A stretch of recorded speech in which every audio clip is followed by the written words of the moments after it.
Badingulu bully shop number 1. Bully shop number 1 e bale dabing wala mbirikama police station o nyatile wala. Bully shop number 1 itollo mu dinkiral mini yalon ko ebe nyim fengol sodola adadi malu. Fengol mini yalon ko mobile lolu anin channel lolu. Bully shop na heji channel sotale ne mili yalon ko la ya san mbasambla fali ya nga fixale. Nga memory card sotale ne flash drive hole, bluetooth speakers, earphone, glass protector mili yalon ko ni ala mobile kan santa bara wero sima yandile. Nga charger sotale na sifa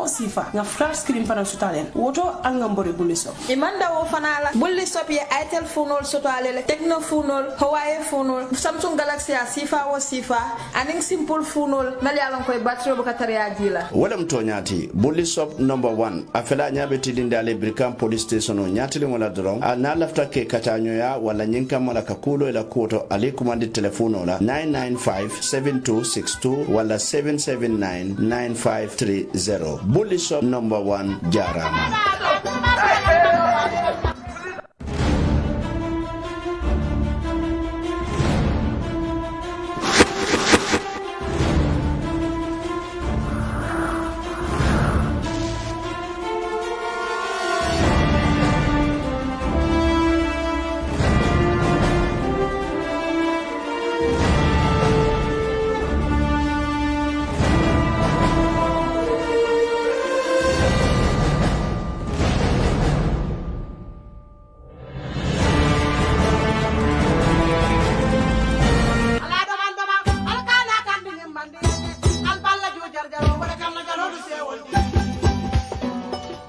Badingulu bully shop number 1. Bully shop number 1 e bale dabing wala mbirikama police station o nyatile wala. Bully shop number 1 itollo mu dinkiral mini yalon ko ebe nyim fengol sodola adadi malu. Fengol mini yalon ko mobile lolu anin channel lolu. Bully shop na heji channel sotale ne mili yalon ko la ya san mbasambla fali ya nga fixale. Nga memory card sotale ne flash drive hole, bluetooth speakers, earphone, glass protector mili yalon ko ni ala mobile kan santa bara wero sima yandile. Nga charger sotale na sifa nga flat screen pana sotale woto angambore bully shop imanda wo fanala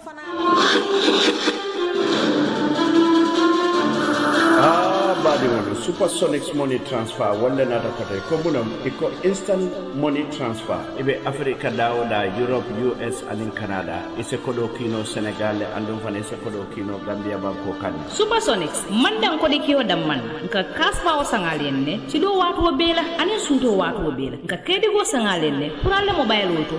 network Gambia banko kanja ise kodo landi no alene banko bankto Gambia banko kanja ise bank account yele no alene ita mariye dianya banko to Gambia banko kanja walla badi won kabune watu nyin sonne yatale ko nyabiti nyaayile alila apple ko ci ali jindanda mobile ko wala nyum mobile apple ti kabiren android number for iOS device nale apple so do wolo lato albe datida ko do ki al lafta ki la namol biye andun tol Supersonic lanno le be na koto tariyata andun telde ka red beto di andun nina tan na commission wol dibe kam min fana nyinen ka amam fe wo fen nel lafita kuma jama mo la nyin koto walla lingi kuma 004416181845 00447772562899 00220791855 wanda ndi Supersonic money transfer alna kodolu ki Supersonic money transfer send money and receive money now.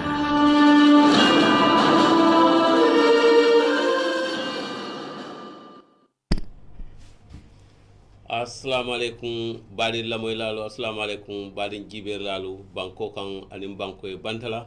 mobe dawda ngal konton altol nal konton senola kal bismillah koteke programme nyin kono ka programme mi ko kabe fo ate ko be fu programme do min ka sije wala pamul bojanti anin luntangol min yala ke invite ke samana programme nyin kono woto wato dol nim bulumuto keta wala lifunnobe keden don te fanan kunno sina sisiale kabe fo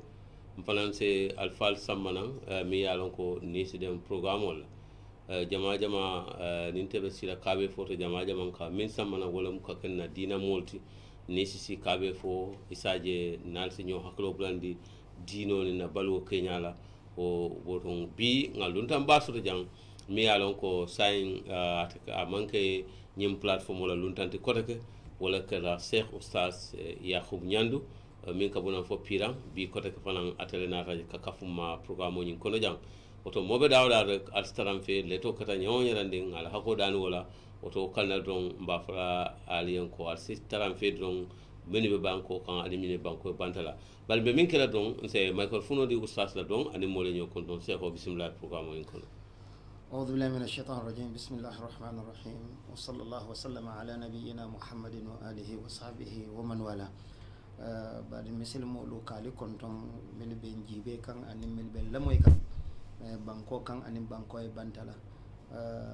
كا كنتم سانكوتولا كا دوا فو على سي سانكوتو ني أساكني سنديماتي أساكني سانكيراماتي أساكني يروا سانوتي أساكني سوترو نينتانكو سانوتي أساكني كيسو سانوتي anin firimo sango nga fen nata kono khayroto be ala danna fo ala se wo kenye a timmandinye maslan kulu asen kisa wolula sen tanka katanin katatola anin nambara kulu sango nyin asa kenye bada sangoti sang kuta yelo amunta ka mol konto sangola Cheikh Umar ka fo mol be ko assalamu alaikum wa rahmatullahi wa barakatuh a baraka baka se oustaz yakubu nyandu baadiŋol don ñine mun na luntan baati bi programme ko no kaabe fo butum nga ala subhanahu wa ta'ala dani fa sa commence bismillahir rahmanir rahim isaje nga kum fa alhamdulillahi rabbil alamin wo kana don bi na kacabe til na fanna min na baadiŋol min be jibeero la min be la moyro la wala mu ñinti don felen dunta sankuto kono bi na kacabe til na min na wala dunta sankuto kono nga ñaatilin mbe taka ñaato anin bota non sankoto ñim fanan kono mbotna min kono abunta bi mbe kacala wala na kacabe tara dendin islam wala bari na balwonin dino abe tara dendi wala wala tin nambe koma jibe la do mandin mbota damen to mbe ñaadile mbe taka ñaadile anin felen tunda sankoto koto mbe dunkanje ñaadile anin bitaje ñaadile ñun me kulati mi yalan ka akumata bak wodun nin ko dino nin balwo ngalon balwo ta keno la a dino koma de abe ko ala bakale nga balu nim mom balu tam man dino soto na balwo ko na mun tan na balu mu balu mankri ngolti walla bare dino fanan ta tamanno asla man tara balurin wo fanan be kala kulat mi yalan ka be se ata keno la oto kanna wala yatinna bi nga cheikh oustaz yakou nyandu mi yalan ko al yalon ne mola mi yalla alhamdulillah rabbil alamin natale be dinna kacha sembo fon o be kala sele tati katu ko tumala minna nga ala dani minna serum wala mu yinti fo ala semma be ñinan fananna ala la tan duwal be jabi ay ma be ndi ñinan na kotake wo kono dum birimbe dum kanje nga kayra jama fanan duwaje o wo kono kayra jama keta fanan utum anin alandaro fanan keta wo kanna nin dol ya kumasi ni wol manna kumba kumfano wo bemu ala la ñinolti ati ala ñamen fere bu ka tara woto kanna don nin kumbo ñama afele inshallah dani wodi fo alsi yamfunin kafal kawle dol kurantol fanan ni kendo ya kumasi bal bi ibe la rawol kan ala man ne su jaati kende ala andum man e man kuke ala la safu mi yanna wole kan woto tol mi yalon ko be tala mo fla singol la tol fanan si tenten ka allah subhanahu wa ta'ala dani usas bi lafta yemul haklo blandi ka jibe ko mbota nun kunun kono afele mbe dun kam dunta bi kono ko ke mbe takan kunun kata ngam mbe iben nyinande iben haklo blando la kunun na nyaadile ko be ngam fan konti bo kunun na anim bi mbe dun kan bi kono nyamen usas bismillahir rahmanir rahim ko ya yitandi nyamin kunun tambita sankartan anin fula wo sankartan anin fulo bawo be min ceki kanten wo mu tiloleti mbe tilola sankuto amonta mbe wala konote bare karota wo tambitale wo kumasi ta musukotole musukoto ke koto annabi suku anola silam anola fulanja ko felan ko arajaba kono yo silang ning ayatra non ko wo mu karota bar tilota silang amunta ko dunta wala sankuto konote wala na tibabol ka tilole konti ntolu ka karole konti na kulu na dino ni na kul bebe loring karole ka bare tibabol wala ka tilole konti tilo ni o konti san kono kartan ni fulalem wo kartannin fulo wo manke tubabol la mutare fendi de wo manke ntol fana na mutare fendi bar wo mu ala fan wala mutare fen wala ti ko kartannin fulo la nyanta tar la sango kono ala le wo muta Allah subhanahu wa ta'ala ko inna iddata ash-shuhuri 'inda Allah karol konto de alaya 12 shahra kartannin fulo la muta fi kitabillahi yawma khalaqa as-samawati wal ard wo be ala la law mahfuz wala to lumin na samanin banko dada wo san kartan anin fula ako ay wale safe law mahfuz wala to ko samu kartan anin fula ala ko atele la nyini tawola ayake wala nya minha arba'atun hurum karola to la kar konto ako kar buñarim ba nani kar horomarin nani be wo kartan nin fulo kono ala le fanay wol tombon ay ke wo kar buñarim ذلك الدين القيم ako wala mu dino timi ya lonka tilinta wala silo timi ya lonka tilinta katunya mo dino wala silo ti dino fa koto taran silo dino fa koto mu taran silo wala taran silo timi ya lonka atilinta ako fala tadhlimu fihinna anfusakum wo karnano horma karnano nte alay mil buña nge ke horma karolti al kanal fanto nyini wol kono ni junube kena katu kafuni junube ke man beteya alaya ala soko man beta alaya kartani fulo be kon bara nyin karnano ay woli kere ko kata ay wolu buñale ni ala soko ko wol kono te double penalty ke wala mu ite iya koy kana minke yake inata ke horma wato fanan kono amunte horma farasoke ya ala soko ke bari yani horma faraso fanan wo junubo le sembo ka wara nyin al karto maluti wala tinna kila alayhi salatu wassalam atena to horma karnano alqur'ano danda janne amma fonye karja manin karja malam baro kila alayhi salatu wassalam al hadith wala nata o karolu yitandimna ko thalath mutawaliyat sabobe nyono male wa wahidun fard kilo mo ba fay abilor nga fay wala mu banna kono banna muskoto banna kono banna muskoto wol mu kar sabolti milime ñono ma horma karolto kilo men belori nga fay wala mu araja boti ñin karnanol demu horma karolta ni buña karol nko ñil mu karolet bar tilo ni nata tilo la karola tubabul kamin kondi wotata kanyen tili keme sabatil taworo tili lulu ani montoro wati woro tili keme saba sango kon tili keme sabatil taworo tili lulu ani montoro wati woro wala be sanga kon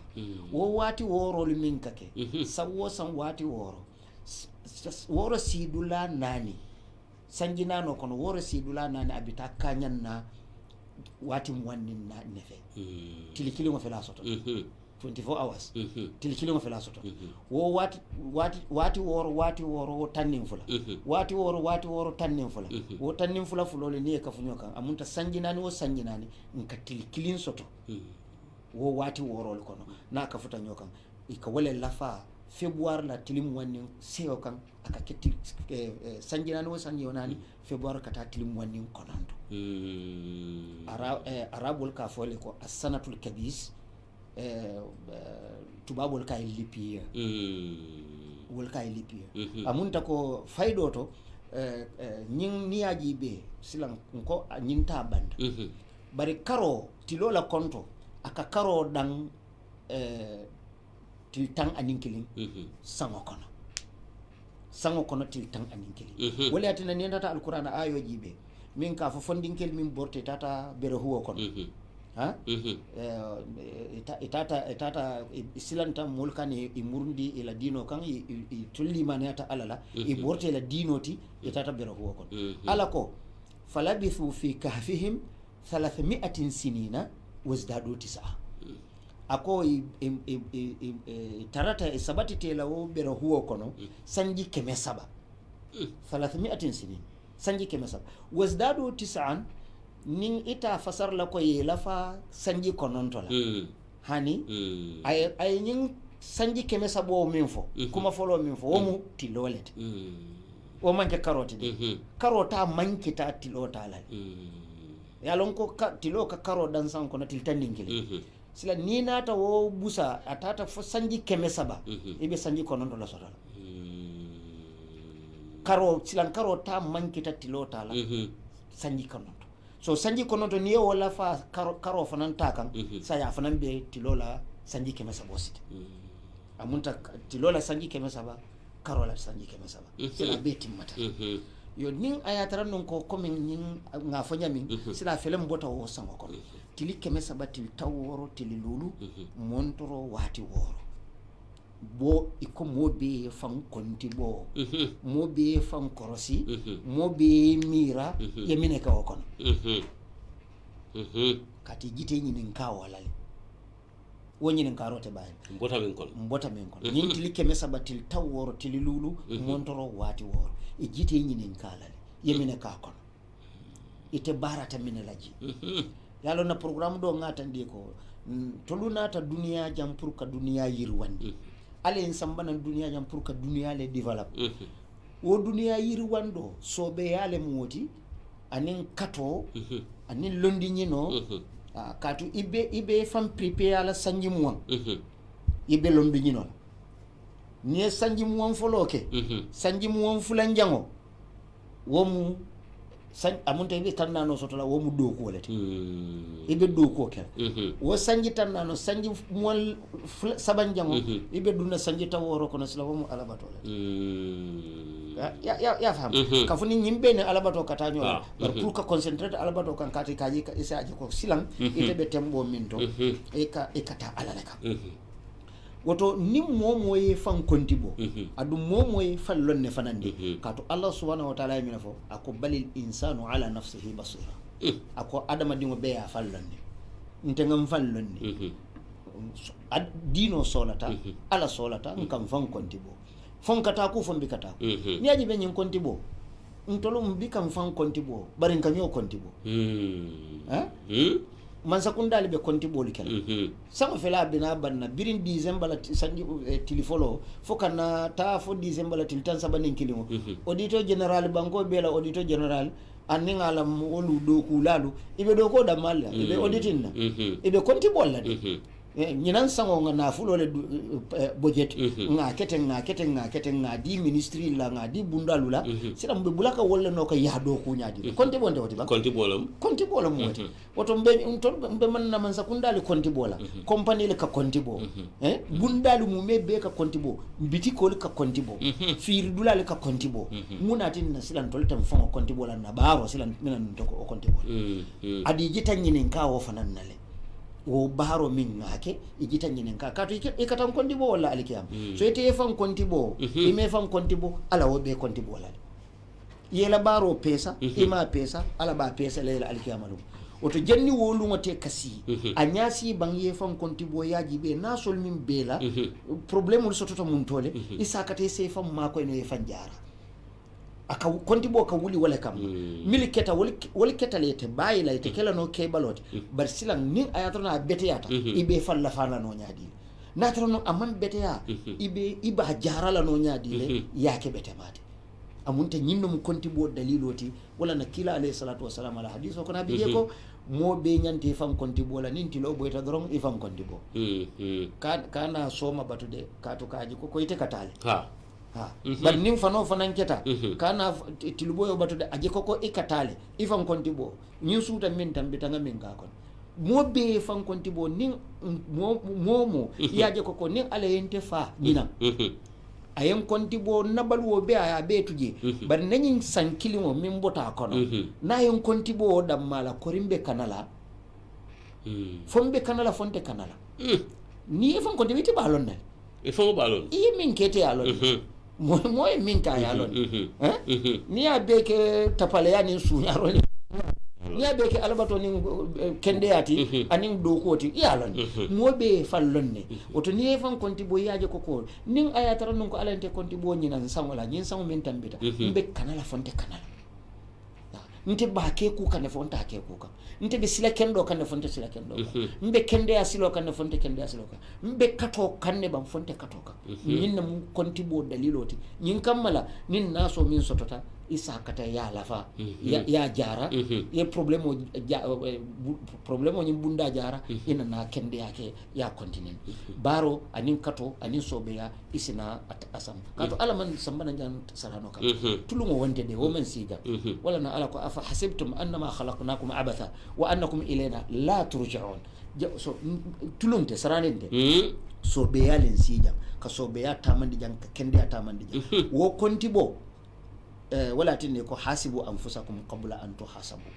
alal fan kontibo jenni kal kontibo wazinu a'malakum qabla an tuzana alaykum alal baro pesa jenni ka pesa aliye katibe fengo bele nyini kala Cheikh Omar sénéralu nyanta fan kontibo la mekiti yolu nyanta fan kontibo la ticholu milia lon ko be karandrol le nyanta fan kontibo la headmaster sol nyante fan konti almam wol nyante fan konti kiti bunto kiti la loya lu jojo li be nyante fan konti bola office oli kono mili bije be nyante fan konti bola maralale fanam be nyante fan konti bola mul bili nyante fan konti bola katu nyin konti bo babi na lummi e be mo bele la kenekili ina na nyi mo be konti ya ina be bono wala atin na molle fanan kila kolle be tol fanan noma mili ba safeka yalo masa kundaka kila ko soto yo mil ka safe rigitol be fenga yo molle ben tol fanan no ma malay ko mil yalon ko rigito bol fanan bu wol fanan ba safe le ka rigito pass e ba sambala bu ko ko ne ba file mo moni la file comme official ko no mo moni la file mo nyami karambungol ko ti janni woti ja ini la file ala fana ya mo moni la file lo ni min safe ya bulaji inna alaykum wa inna alaykum la hafizin kiraman katibin ya'lamuna ma taf'alun elka min bara waliya wolonne ma yalfizu min qawlin ibika kuma kan bondida illa ladayhi raqibun atid fo safer la setare no ma aba kal kuma kan kilin ibika bondida foy sa safe ko lonnali ko buluba karo wole marakaro senior marakaro ka ila manelu le safe buluba karo ke la ni mal le safe bar ni maneke ni marakaro malaiko ka ba safe la buluba karo safa holdon asodomen adoba to fasi ni misa nyinkunda fasa fanse kata alakan subhanahu wa ta'ala oto ibaje la ko nin tulbikata ko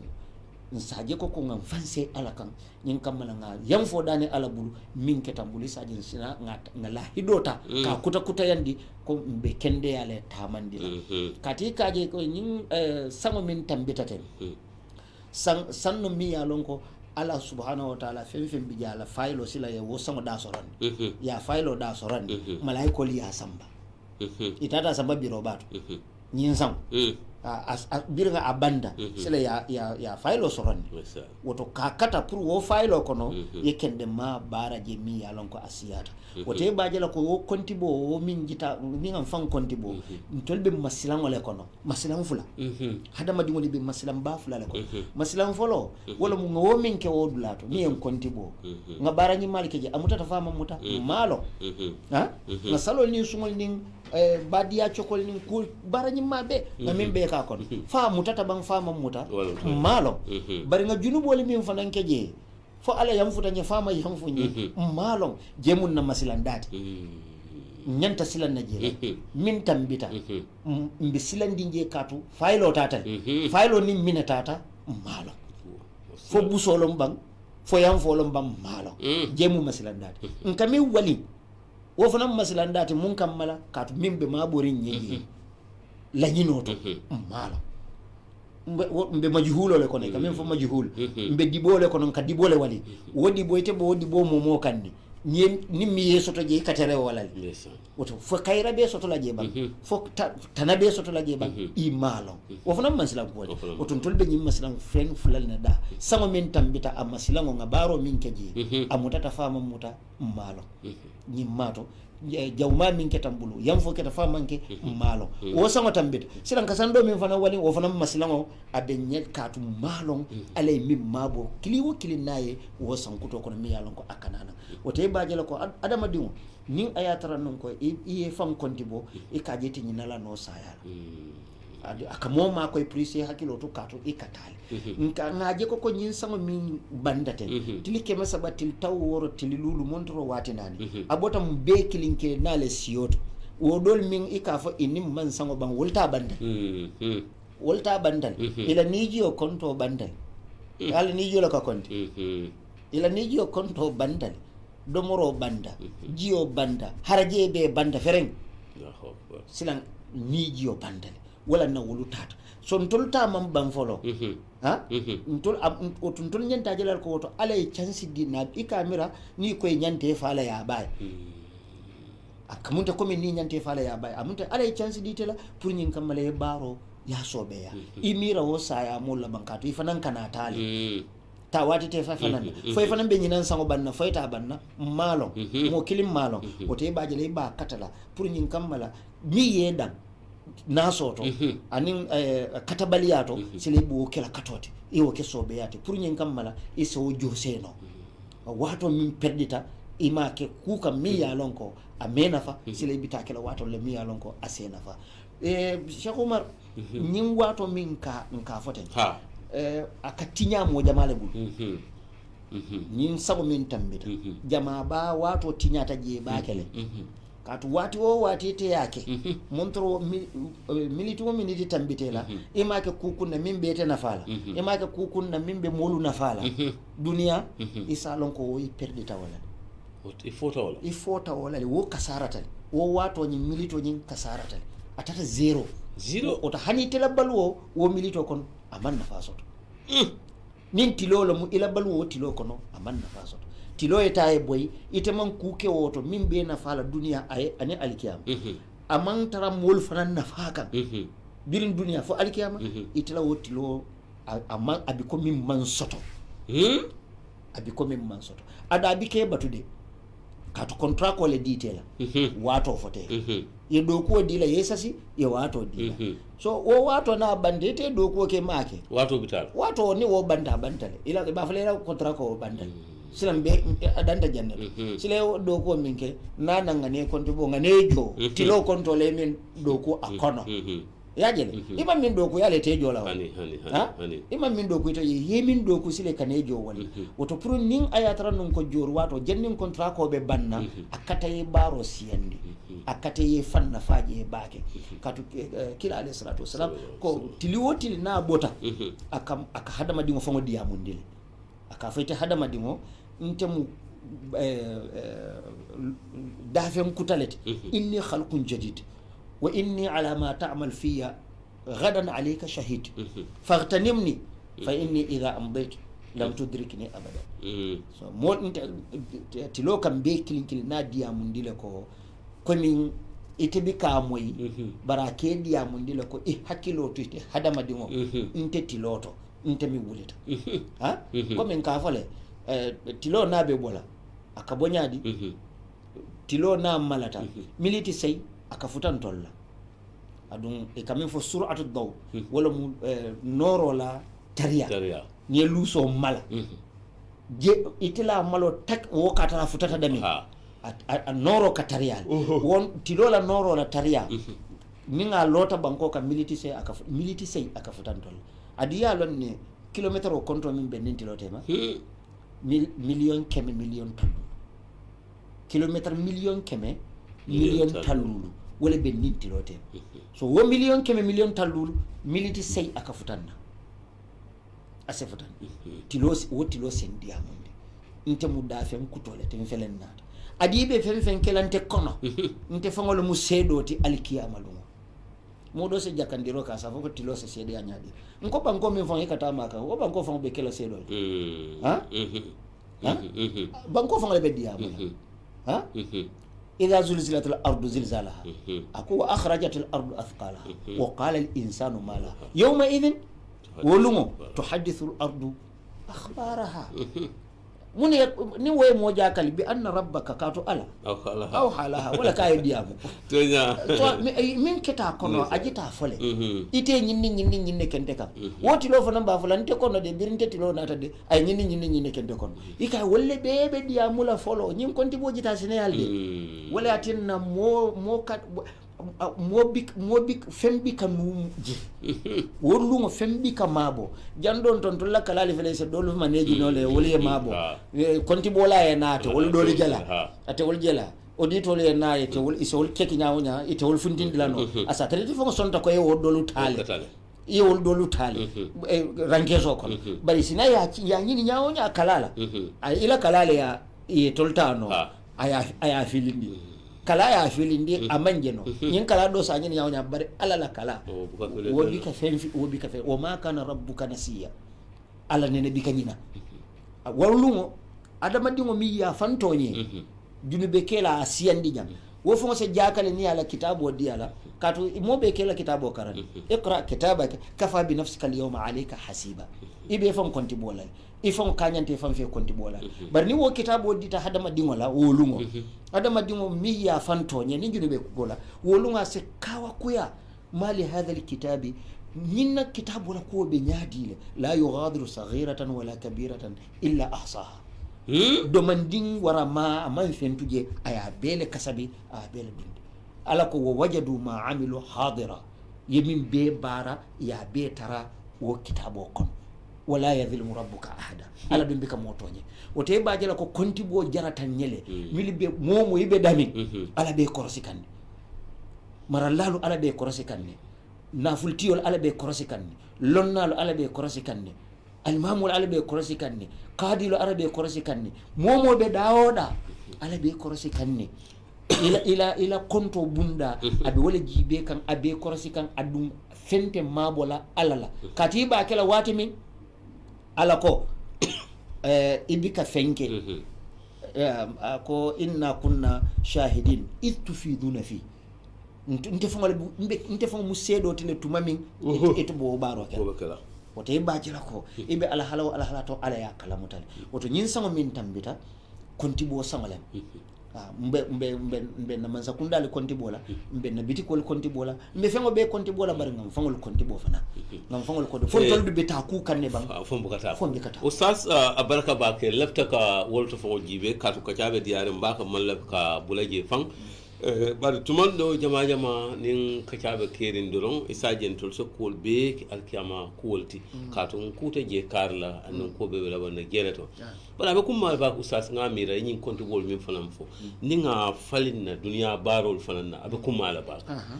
kabirin ga palasota c'est fan kontibo birin gambiyankol en sende walla kabirin tambita gambiyankol ñaato walla kabirin tambita kabiɗo ñaato walla kabirin tambita sate ñaato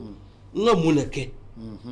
nte nga munake sate moliye wala nga munake kabila moliye wala nga munake banko moliye nte nga munake nyin kumatal ntata nyaato de bam fumanta nyaato kato ko halmadu ka fon afon ma fon la sedoti abonta momo barta min fa ne ko lon ninga duniya yemin foto nga be mu alki an ko de bal ninga nin duniya fanan suman ngamira be nyanta kala fan konti bola kabrin tumala minna nin siran na mu yañi ni mol bulu ya sika ya dila fo mu seful fo mu alkalati fo mu kiyamane fo mu kansulati fo mu presidenti bang kabriya di molda wo fengol mi ye dila itele fengol katambe molda itele ya lonko mbeta ku kanne bang wala man tara taku kan amunta usas nyin dula fana nyende banko be takan ne bang wala fama ta taka amunta nin ko san koto don bola kono ku jama ba mi yalon ko be dendi ngalen du yefannal men fo yefanna jama ma balente ni nyongolu min yalon ko ni alquran ayof wala hadithu don alkiyama kata wala do bari usas dunya fana ndabe je Cheikh Omar lonna luko e ko alkiyama la kunku suwomul dunya lete dunia alkiyama kunku suwolo jana jang baro dorone bi jang konti boti jang baro dorone bi jang konti boti jang ake anyimma walla yake ajawma walla ya jakasi atutetele bul yemi min ke jang konti boti jande ya jaw yandi nyawonya konti boti jang ya nyandi nyawonya konti boti jang jana bara fanante woto de konti bo dorone boto nyimbi kola ko terete be nyimi nte ka misali menna mfama ala talibe kilimbi je wotumo wati janna de ka fanyi nyami wotumo tol dindi mol cooperative ka molu donto sama kon pour ñing kamala sama senelalu e se wakilino sama senola kadu boto kenso be kalono yo ning sama senela ab konko bala a pura sama sena ka kolya saje kata ka cooperative ka don toroke pour se baluwo topotono ñing kamala ni sama do ku traité sita c'est les coopérative la ju ojo asa trasela traité sita yo ate julota bar julo dan tambita bul silang alas ay tiyo soto tiyo siata de jaran ka kul ka tabu wala fam jaran ko le fam ay tiyo soto tiyo siata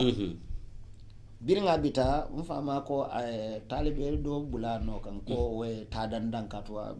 duno siata tata farabase ko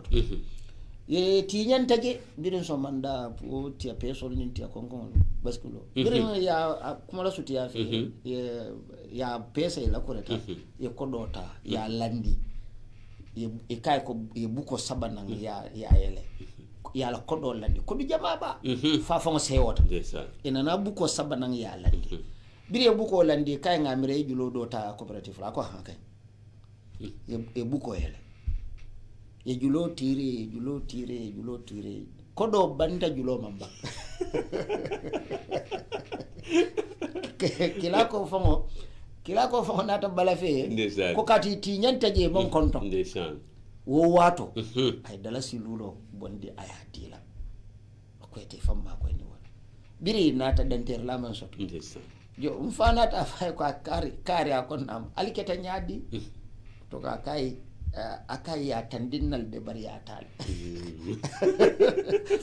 so konti bo dulalum anka konti bo la konti bo la konti bo dulalum ibe baro ke kawati minna imang konti bo wato calculer ibe mistake la de ibe mistake la de itebe dunia ko ngafa jam ko jamu bara so konti bo ti jam bari konti bo dula je calculer ila ni dunia ko katu nima calculer ibe bonola janale de adu woto murungo bikake ko ngata adada adu hekato tiji ma ke kutiji ma lon tiji nyimbe tiji lanjuro fongole bikas dande wala yu'dhan lahum fayatadhirun dunyo fongole bika dila ni se lanjuro dande wala yu'dhan lahum fayatadhirun nte yamfule nte dunyo dile la ni se lanjuro dande no wolungo mo nyanta wonya sila agibe bang nyinko ay baro ke aday tiyo soton fa fa sewota ye kodo tandiala fa fa sewota baranata be ke julu joramote so alkiyama ni me hakilotu wo kondi bolungoto ite bina baro min kala jay ka fa ko nyinga bara jama balake bari ite bi ke fam kondi bo ibe nyina rifanna treka jama ba fa nanke mane kon ni wonata siya sako ni wodenta modula hakolula sako ni wodenta itani molle temola janto wol mol bebi ne bulo lala alayele alkiyama dum hako bebe bulo lala alayele na hako kila la hadith rasulullah alayhi salatu wasalam ako alkiyama lungo ako aliye fentango lombanga ni sahibul wasiri e kay fentango ko dite min bulu kordata bulu wala fentango ako e wonde fentango akoy fenta on tela mantolo kono min nata alkiyama lungo alakan anin salo bete matata anin sungo bete matata anin hijo bete matata anin jakko bete matata ayul beke anyamale bara tata ayatara aynin dom busa wo manku kala o babulo lala alay na hako aynin dom kajafi ay solla la min manka somati wo manku kala wo fanan babulo lala alay aynin don neng wo manku kala kaneng abal bulo lala ale ay ñin don na dala so domo walla ya tapale ya walla asunya o fanan ba bulo lala ale ya jale ay ñin do yelo bom o fanan ba bulo lala ale hakati yol be ne bulo lala ale wa yati wa qad daraba hada wa shatama hada wa akala mala hada wa safaka dama hada ñul bebe bulo lala ale ala ba bondi la wolum ala wo bara ñim malato ñin na wo kodo min coopérative ya yi tanda iba bondi la wolte ka julolu tire yalla iba bondi le te fanan na wo salo le to salo barajo to anila wo sumo barajo anila wo hijo barajo iba tala wolte kana molu jonala katu wolu ngo koditi je wala na kila alayhi salatu wasalam ko ngasila lunna nga baro nyandi janni lungo kasi lungo mi ya lonko dirham tije wala dinar dala sote woto taranso tije nongongo tije bututo tije dala sitije kodo tije wa innama hiya alhasanatu aw as-sayyi'at ako barani malum jo kake walla jo jawma nin kila alayhi salatu wasalam ako nin ite julojo fela fenko banta nyin fela ala kodo banta julo mamba ala tetula je ko katila barani ma bantalle mol bulo belare hani de silam jawma be wol bulule yalla momo be la firin ila nyi malaysia ila jawma e tala katu wol nin ila jawma talata wala be sila arjana kodi ila nyi malaysia jawma e doya wala be sila arjana sila nite man na nyi maso te be mol jolala ibe la firin wol barajola bar jawma be bulle be sila nibi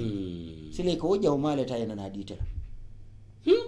hako bawela nyimma banda ibela nyimma inyanta joro kala minna kodo o bandal wala barajo o bandal sile bela jawmale tala e kana wo ditele sile julo ka jo wala ala tilindal ako nin wo keta ako sinaje sina city ala ko ya faydi mbako kato sila teman nyimma soto nyimma be bandal jawma dam male ba wote bajala ko akolo fentamate oton kana songa ke fentamate alkiyama katum be fan korosi la janna koy min fo mol miliya lon ko yete tambindi koy telomu korda mko korda e korda la fengo dila korda niyo dala so tapale wo korda konon ko fen na hako be woto alkiyama lon wolbe be bulo la ila korda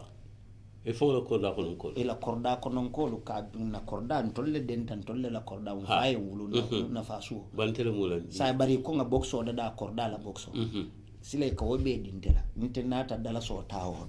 fen na hako bo korda la wo kodoto bebe bulo la musolla nyinte ko ke ko do kafunyoka fen na hako bije ni tenata o te ko tapale ya ye fen taji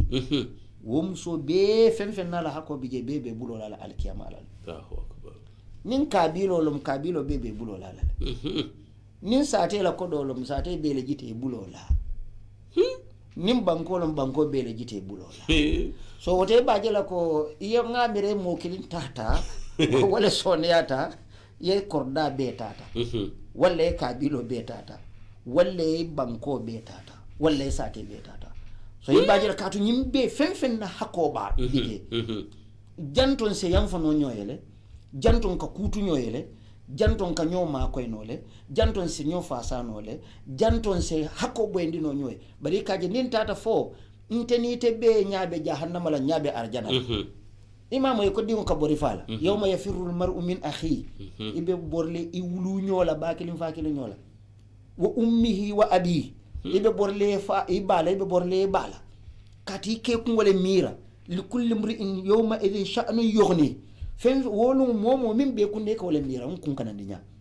wolu hanifa ni la hako bala ite yam fala e ba fala dinna ni kana tale bina fala ko ala butu isa ma afana ma ko bari ke fongolo mira folo wote ite yam fala no e bay ni la hako bala sila momin may yam fa bay hanna ba bi ta jahannama dam kon tenga na hako so ton tenga kana ngata arjana sila o jita jamale tuje ustaz wote motula je woto konti bobe damen ko ngamin fo ngam fam konti bo bang ntulumbi ngako folo wala ntulumbi ta ku kam fonti ta ku nte ku mbi ta ku kam fonti ta ku mo be ku ngolo munyinti de mo be la tam nyin mo kilin mam finti nyin kono katu ijitam bele konti bo woto konti bo momo ni la dula ibe konti bo la dami wote hakilotu ye fam mira nte mbe nyaadile anin sa interta nyaadile nkata nyaadile mbita ko kan wala mantarta ko kan mbake ko kan wala mantara ke ko kan isaji wo kono ibe fam ni ye fam long ite ye fallo ye fam konti bo ibalo ne be fam dadala mo nyaadi comme psychologist tiol kamiyi tan iko ekon tolu Freud akon ka londo sotonin na mistake ko la kono la so ika mistake ko minke ite mistake ko min be ke sango kono wo sango kono wonyanta kelete wara dalete wonyanta te kele karambungolete katu adama dimu be ka mistake le katu mo kilinti je min perfect mo tidi min timmata mo be nasitale kullu bani adama khata'un abe mu mistake lalate ama fo yukhti aka mistake ama fo ako khata'un mistake la balemu hadama dingol beti mo kunda bar wa khairul khata'in mistake la albali fanam be fe semante min fe sayate beti at-tawwabun milke fanse ike fan korosi ike fan kontibo ikanaje ko boyta janne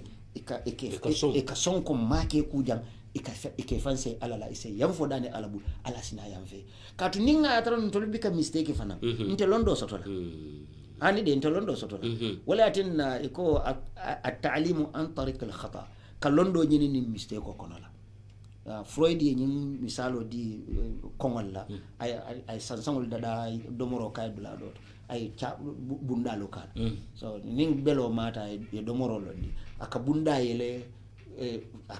yele nyaaji ñini ñami fo jenning abajala ka ko 50 fatata je ko folo no militi tan sabana ta militi mo fatata say militi tan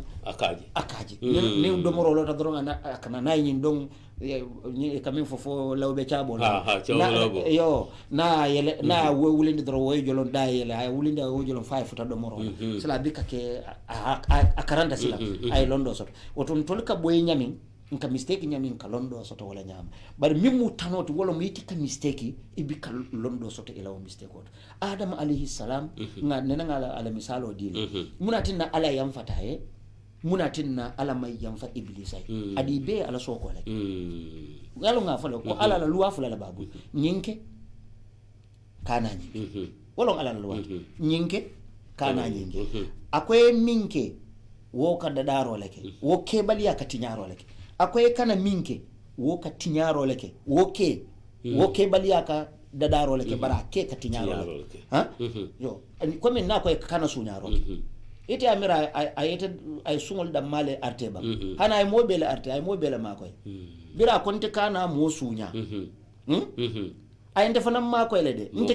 inte kilin namu akonte kana jama sunya anata ay jama fanam bele dia mundi mo kana yakubu sunya de amandele tangaba na wallahi ndele tangata akonte kilin kana mol sunya anata mol be dia mundi ko mol kana nte fanan sunya so ya marol kon kam info nyinkelum kana nyingi ako iblisa e nyinke iblisa ka takela ama ya maro soso ba soso ako adama ko kana nyinke o fana yo okay ama soso ba ikanyantale ya maro soko te kanyantale kati be luati nyale bari adama fesiyata iblisa te munkamma kato adama mistake ta sonta ko amake ko asonta ko amake ko ربنا ظلمنا أنفسنا وإن لم تغفر لنا وترحمنا لنكونن من الخاسرين أيا فانسي نيما ينفني نغفان تونيلي مستيك ولا جنبه كولا نيما ينفني مبكلا بونو لا نسي بونو نسي كسارة إبليس وبلانتا bira parakasta nko parakaso te kasote boyon te kasote mimu kasoti parakaste boyte yela ikoyta wulira wala mu kasote so nyin tolla wala da bebe nyin kono adama ni iblisa lo woton tol fanan sa kala mota ko na boyda o boyda nin sonta ko make ku doron imurunta tonya kan wolum ala yam futale wo warata nyaawonya wo junubo warata nyaawonya ala wo be yam falal sa sun tol ko ke fo wol ka ke fando ya amul ngol ko me nga kuke manyana min kala mol ya fanyi nyi mayna kala ngamuru mol ka nga fo ko make ko wo tol ko je fando ya la ani ite ima ko mole fo ko fando yande de warolo mu warolo mu wote warole ka yetto nyaaje fo ka bangi balanta wum warolete kila alayhi salatu wassalam ako lan yadkhul al jannata mo kilin nete dunna arjano kono ha fi qalbihi dharratun min al kibr atara jaaje keso waro jaaje keso be isodo moko biday nyimfo sahibul silata mo kili wulita wo kay ko bari mo kala fi ila dendi ko yenyinya mo kala fi la pare yenyinya ila samatoli yenyinya ila na fole nyi ikala file ila al halo bete ati ranyi nyari muri keje fanan ke fantandi mo lol akaye ko wonte warote ya ajek akatandi ko wo ma faham wonte warote wo mu nyi nyaleti nyi nyadu mu muslim wala fengoleti sen ya mu muslim wala fengoleti ha pare fanan fongo jato mu muslim wala fengoleti kul man harrama zinata allahi allati akhraja li ibadi wat tayyibati min arrizq jamale se wo nyara fengolu nganya fengolu jamale se wo haramu yandi ala la jongoluma ako kila alayhi salatu wasallam foye jamale se wo haramu yandi ala la jongoluma kul man harrama zinata allah ala la nyara fengolu ala le wojin din kan ko nyin parelu ko ala le yaji ha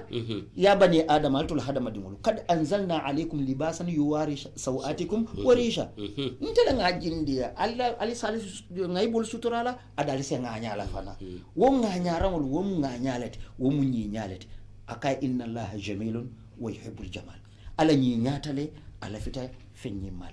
mimmu waroti akai wo mubatrul haqq ka tonya nakari wa ghamtun nas anin ka molu kafa ibi ka nyam moluto ka molu doya ibi ka la nyam moto anin ka tonya nakari wala waroti tonya nakaro mu dawo da warola warole katinna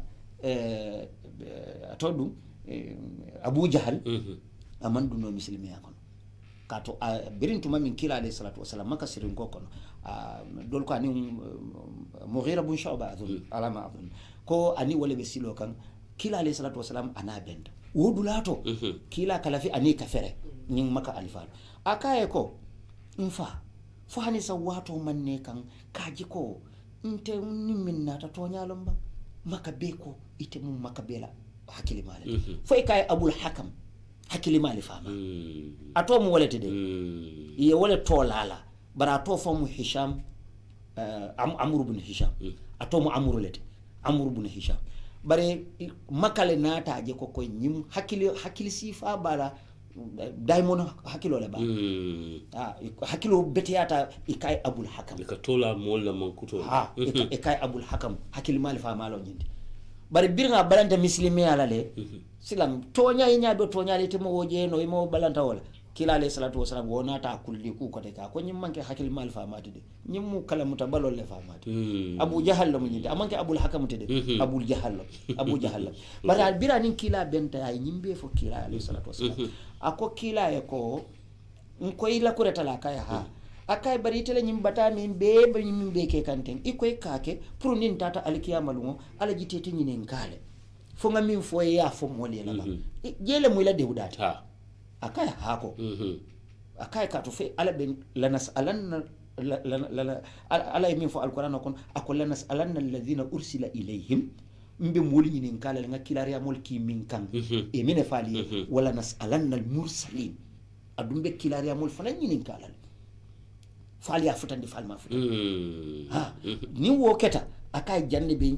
isilari akay say nangi da handi fonyo ni tata alkiyama alay nyinenga mba fula yemen fay aya fonyo ntolle ngambam janto kila alayhi salatu wasalam folo ayaje Abu Jahal sumiyata nyamin aje ko ala kumo ya soba fa nyin asewota ay nyimmira ko tumado fa asina sonno bari bira nata jabi nyin kuma labangola aje ko yara hanin san nga fay miram bumbulo la aya ko dia wo sunuru nga bita kan bar Abu Jahl wo mantade alota ka kila koros alayhi salatu wasalam ajibe la fa nyaada ko Mughira nata fa ko ike di mo jibe tan nyaadi akay wallahi abika fen fu fotonya o kay ko acha ballaka ya Abul Hakam la ko ka ku yata woto silango maka be ko ite mu hakili malati man tonya le jenyin kun kun wale balandi ya lon ka tonya le ka tonya da mal minete dum balandi akaye ko ntolni banu Abdiddar fadi mal le moyte nte sapule yefenna foy fananse sapunye anyomola kato alfaya na bota janga ka dajan korda fula korda bani kordare na bota jaka dunja na bota janga dunja oton isaputa fenfenna isafu nyani fananka wo mara maka konon ninko ntolle ka hijilali topoto nka domoro di safu fananka akele adin jiyo ninko ntolle ka karba sidifani ndi safu fananka akele ni ko kele baka fangala kele bandero nga marale sa fa hani bibi fa nga ben tolle bulu ako nin tata fon tembeta ko sura wante fula manyo dam itolna na fa ko annabiyo mo botan tol kon selan tol be jambe mena fa akwai ninga jammiram bi ka sonno warole mu kata long yo yara long ko tonyalem bar waro dunta siso kon hasidiya dunta siso kon waro dunta siso kon wayatina balanta wo tonyal wala Allah subhanahu wa ta'ala akatambi akai ko ngalon ne ko ikaminfo akesi so toral fa innahum la yukdhibunaki ibikete faniyandi walakinna adh-dhalimina bi ayati llahi yajhadun barika balan alala ayolla ibikete faniyandi barika ala ika wala faniyandi oto itendi kati yetela tonya yalo wala tinna nasuku la liko khudhu al-hikmata wala ta'ba bi ma'aqilaha ajni ath-thimara wa alqil 'uda fi an-nar ako hikmata tonya kumota abota damin kana je jibe kana korosi fam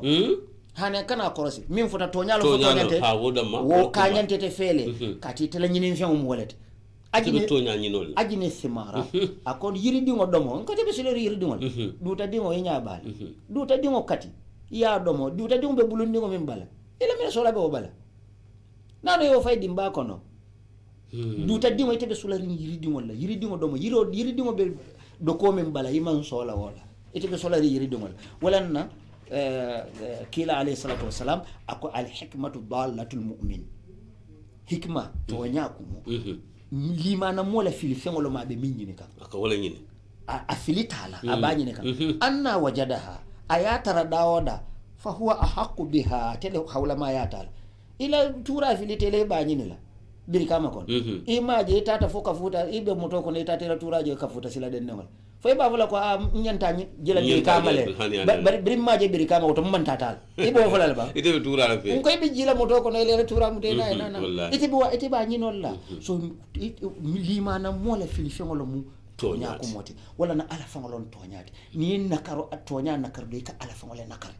usas nyin ase mosila ay modu nabe tonya nakar kan afon kalon ha kata lod yalum ale sondo moda da nyamin ay to ay dada ay fengo bele itanda ay tonya lonne ay tonya tandi alale ay mimba na fala yalo mimba tora la yalo adama di woni wo ka wulula wo gariza ba konole de na nota bangi koy babula la kolonkon dinyo ata bay koy babula du susu di ngako ata sonna abi wedi la kata jela ko kabula kolonkon o jitan toral ite mo wo fay hani mo fay ite mo fay folo ama wolon folo bar gariza min ba sondo mo kono ala yaton ako o nafsin wa ma sawaha ala e kali niola hadama dingo niola anala dada nyala beteme fa alhamaha fujuraha wa taqwaha ala nata a ilhamundi ka londindi niola manedulala anala kende adula ala le nyimbe dada adama dingo dada ala kureta ay londindi niola batadulala ani niola dahadula ay nyimbe faye wote bajala ko walatinna Allah subhanahu wa ta'ala kila alayhi salatu wassalam ay minefo ako la yahqiranna ahadukum ma'rufa al kilin kana jutu tonyala kuma kambe tola kaje anyanta fola dulato ayyara lillahi fihi maqalun ko inyanta ala jela dulato inyanta fola je wolon tonyanyindi fala yaqulu fihi shay iman nafi'un foji yede al kiyama lumo ala be nyinin kala aba fole ko mama na'aka an takuna qulta fi kaza wa kaza muniyatin na lunkari wati kari sankari kari ila duniya balwo kono yente alaje dula kari walon to nyaati isen fono ibalanta kanfo muna moyla dalilo asafo ko adama jom safay makhafatun nas silata molla ndesa ala safay wo molu le jambi inintele benja iyaya haqqo an takhaf inyanta silalantella walatinna Cheikh Omar ko mom moyel ala la dunyo nyini ni mol jusubondola ala sa dunyema wo mol min jusubote kama se dunyandima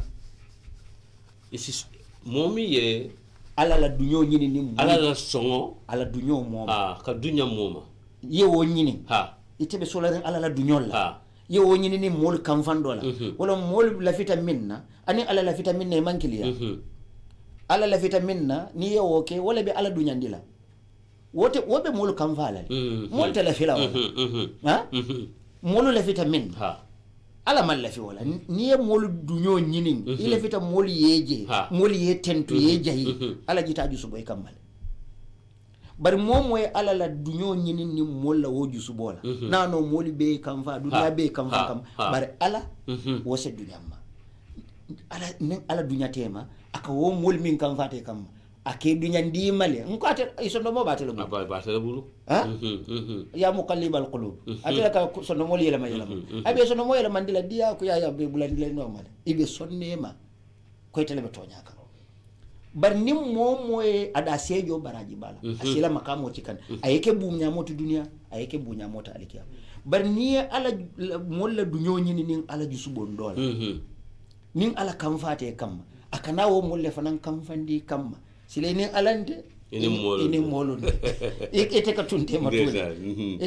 matul usas waro mu kubalti anduna ta somala si asuti ande wala mu nyinti ka waro ka fumole ka faham tere ya nyama do wala mu nyinti dron wala mu nyinti momin ka balan tonya andum mo nyin buka tonya buka fil hadama woto nyimmo kulte mi yalan ka se mo kijo farandi bawo mbota sankoto kono be dun kan sankoto kono nite mu molati te buka son tonya la kunu ñin sama min bota min kono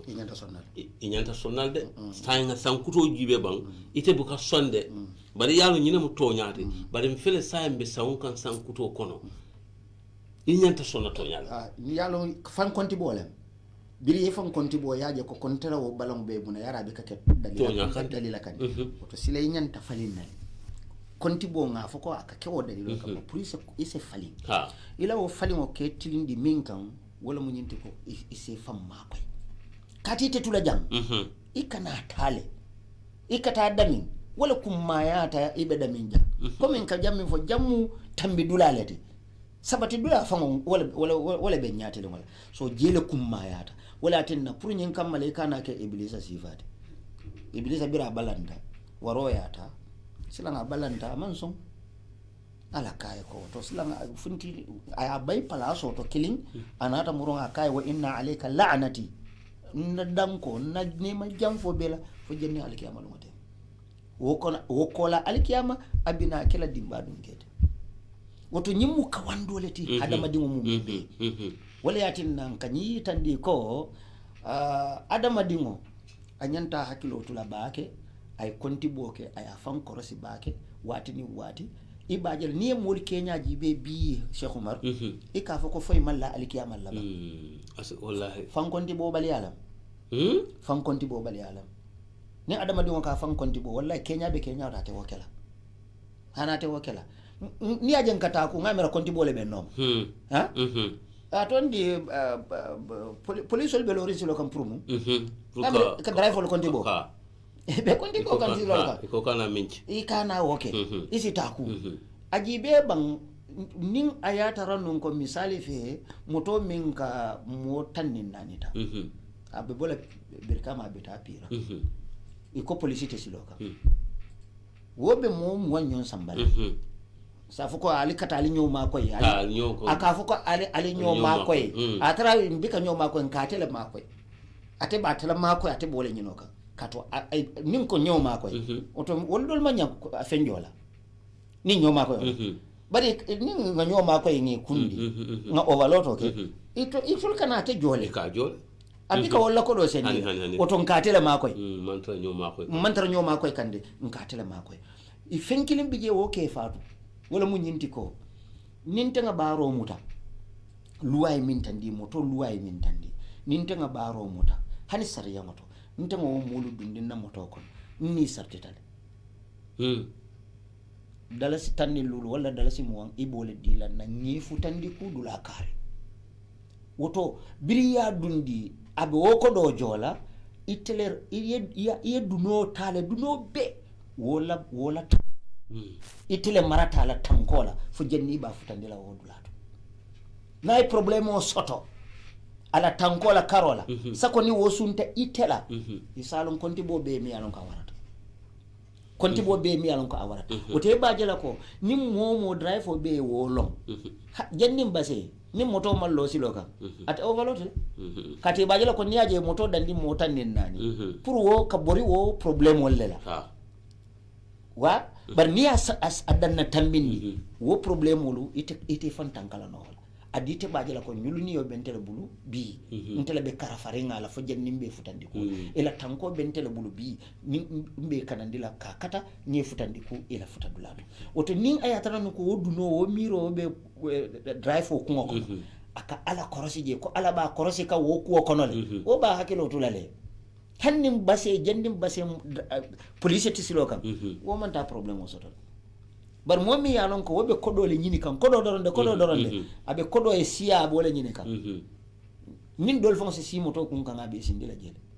kata kaji ko lebe kodo siya dila bar wo mulla niyo ala tanko anila balwo la tanko sila ngate bika je calculer adun jemu dunole ti mi yalon ko abatala katu nin accident o keta wo sababu keta ateti momo fata woto atele be wobe niyo atela dunota adun tol fi dum fele alla driver programme ko non nga ko ke jela ngata ko tol kaji ko nin tata police wulula ala mol ko non yam futale anal kana ke kititi police lo silang alim ma koy ni file ka fa tol kaji abandal iko nyonko mo keme wala asongo ibe wole dila ala molula nyonko mo keme wala nyonko me keme songo ibe wala dila ala molula ni wol ko yamfuta itolle yamfuta la hako lo moti yamfuta bar ala la hako o ma yamfude akoy kana niyo min kasara niyo min bote bulu molula karo akoy wol compensate ye bulu masay ni jonte de ka fa ni jon ni bika jono bulu masay olom ye bulu masay wo fanan nta programme ko no pro nyin kama munan na wo fanan kake ibo wol bulu masay la nyon ko ma kemo songola mo kilimo ni ye bulu masay wola isina ala fanan taake ni wol may yamfe ibo wo jola ibina muribe ala fanan ta jola bar ni wol ko toli yamfuta itolla karole yamfuta bar ala la karo bi jele pour ala fanan yamfu ye iko ibe kari atondi ibe jongole foroyande la wodunte ke resign yeti kari fula iba noto la nyobala til taworo yasu til taworo ibe wala sunna ka be naki nyobala pour nyen kamala ala fanansi yamfuye niyo min abote bulu iman taw ni taw ta yalo mu kiti ngo kiti yolon ni man taw nka wala fote iman taw silang ibe karifula le sunna til taworo pour ala fanana na yamfuye woni min bon kati wala sone yata alkiyama yata josoto ustaz abaraka bake wato fele abe takan andum leftan tombi kilim fanama mi yalon ko kola dombe telefono yellale wala mu nyinti comme be sankuto ni sankoto le jibe kan kam fan kondi bom bota mune kono kam fan konti bombe dun kan nyaadi anin dun tambe mule kala ustaz nyimin be fota ne fem fo duniya do isani alkiyama nakindi andum balula bebe lari alkiyama talale ko abe koyre nyame oto nin kumbo nyama kulbe siarin ko siata ka fem fo moli mi yalon ko komen ka warole mu nyinti ye balanto nyala bare ka fem fo moli mi yalon ko to nyante bare ka molu nene yal molu man kanyal londola mol la fahamul man kanyam mol la kul man momo ye mole dang ni nata londola ka fem fo moli mi yalon ko ite fon alon ko nyinte to nyati bare pour que wol fere so dundi ku kono e man nyadu na min kono usas nyim fana mu kule mi yalon ko as julobe tata mol kunna andumbe dunkan julol kono wo mu jam falati yo mol jam fawoto ni o kedro yo mol jam falati yem kamone ne ka fem fo ya je ko a hakilo maji ni nga ne ni karola ya jam fale kati inyanta to nyale fola na ba tala ya ta na ta tala ya sendi to nyafo na ba tala ya ta ite limane abali ale fanan kadasan na karola ala faniyamu limane abali ya ni to nyafo dron ala ke kanandile nko Umar bin Khattab radiyallahu anhu ala jamano kono moye molefa murba babulu wo yelo be soronto kan ala moli ya mutay nata samba Umar ya amam balanga ko toñala atale afa umar kay mbe fala ako bismillah ako umar ya ko bari mbe danila yen sotti isaba nte fanam moleti ndimba yatale adun dimol be do yarim bakele ni yente fa bi waljitake al yatim molati adun na fulo bije ngamabo ndoron na mabo dulalo ise yam fu nonye ngata tilisa ba konto katumbe suwo min borindila pour tilisa ba konto ngata nyin na fulo chika ngadila nge karafa itolni mofu itolni na fulo be nge be karafa bulo mi ala maneyata min si topoto non nintete keri ngana ina na ala la sariya mata mandinga umar kay ko ya mira nyamata inte ngete muta foka banga ne bulena yeta mone ba tandilan tolla ko e ibina akay ka tun kamin fo nka tonya lef nka min foyete nka tonya lef akay nka min foyete nka tonya lef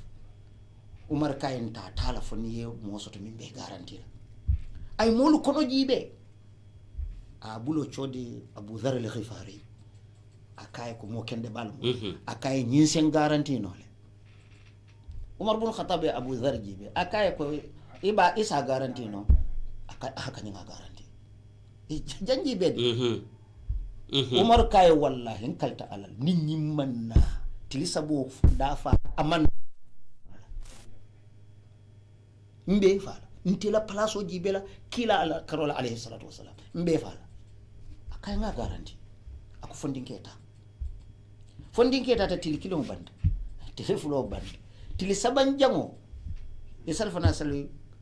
mol be nguno be kere alansaro salta umar ya mol bende Abu Dharr bisiri akay kela mole batu mbe tiliba boyo batuka tilo boyta man na mbe fala nkweta la garanti mbe fala ibije jennin tilo ka boy do mandin dron yaje keni suwobi nakanga suwobe tararing boro konin hawjo anata babulo wulinde ka limbatu natal fa futata ajita suwo kam faka henda kay se hekatude interdeta bari ma wuli wakam akay natale ajibe de sila amanna fandi sa o kanatale aman kanaba ay ota ta kanata o yalo ota ta kanata na molon kanyo beli janne ay ol ka bori mi ye beli o ka ko to problème ko abiga ke ba akake o jama balle ka ke jam bari nyim fela nata murunna bira nata murunna umar fo jakalta la ko wala de bara jakalta Abu Dharr fanana ko wala ako fondinke ko akaye nata ko ha ako yo ako Abu Dharr ye ko akaye ko hinni fondinke lonne ba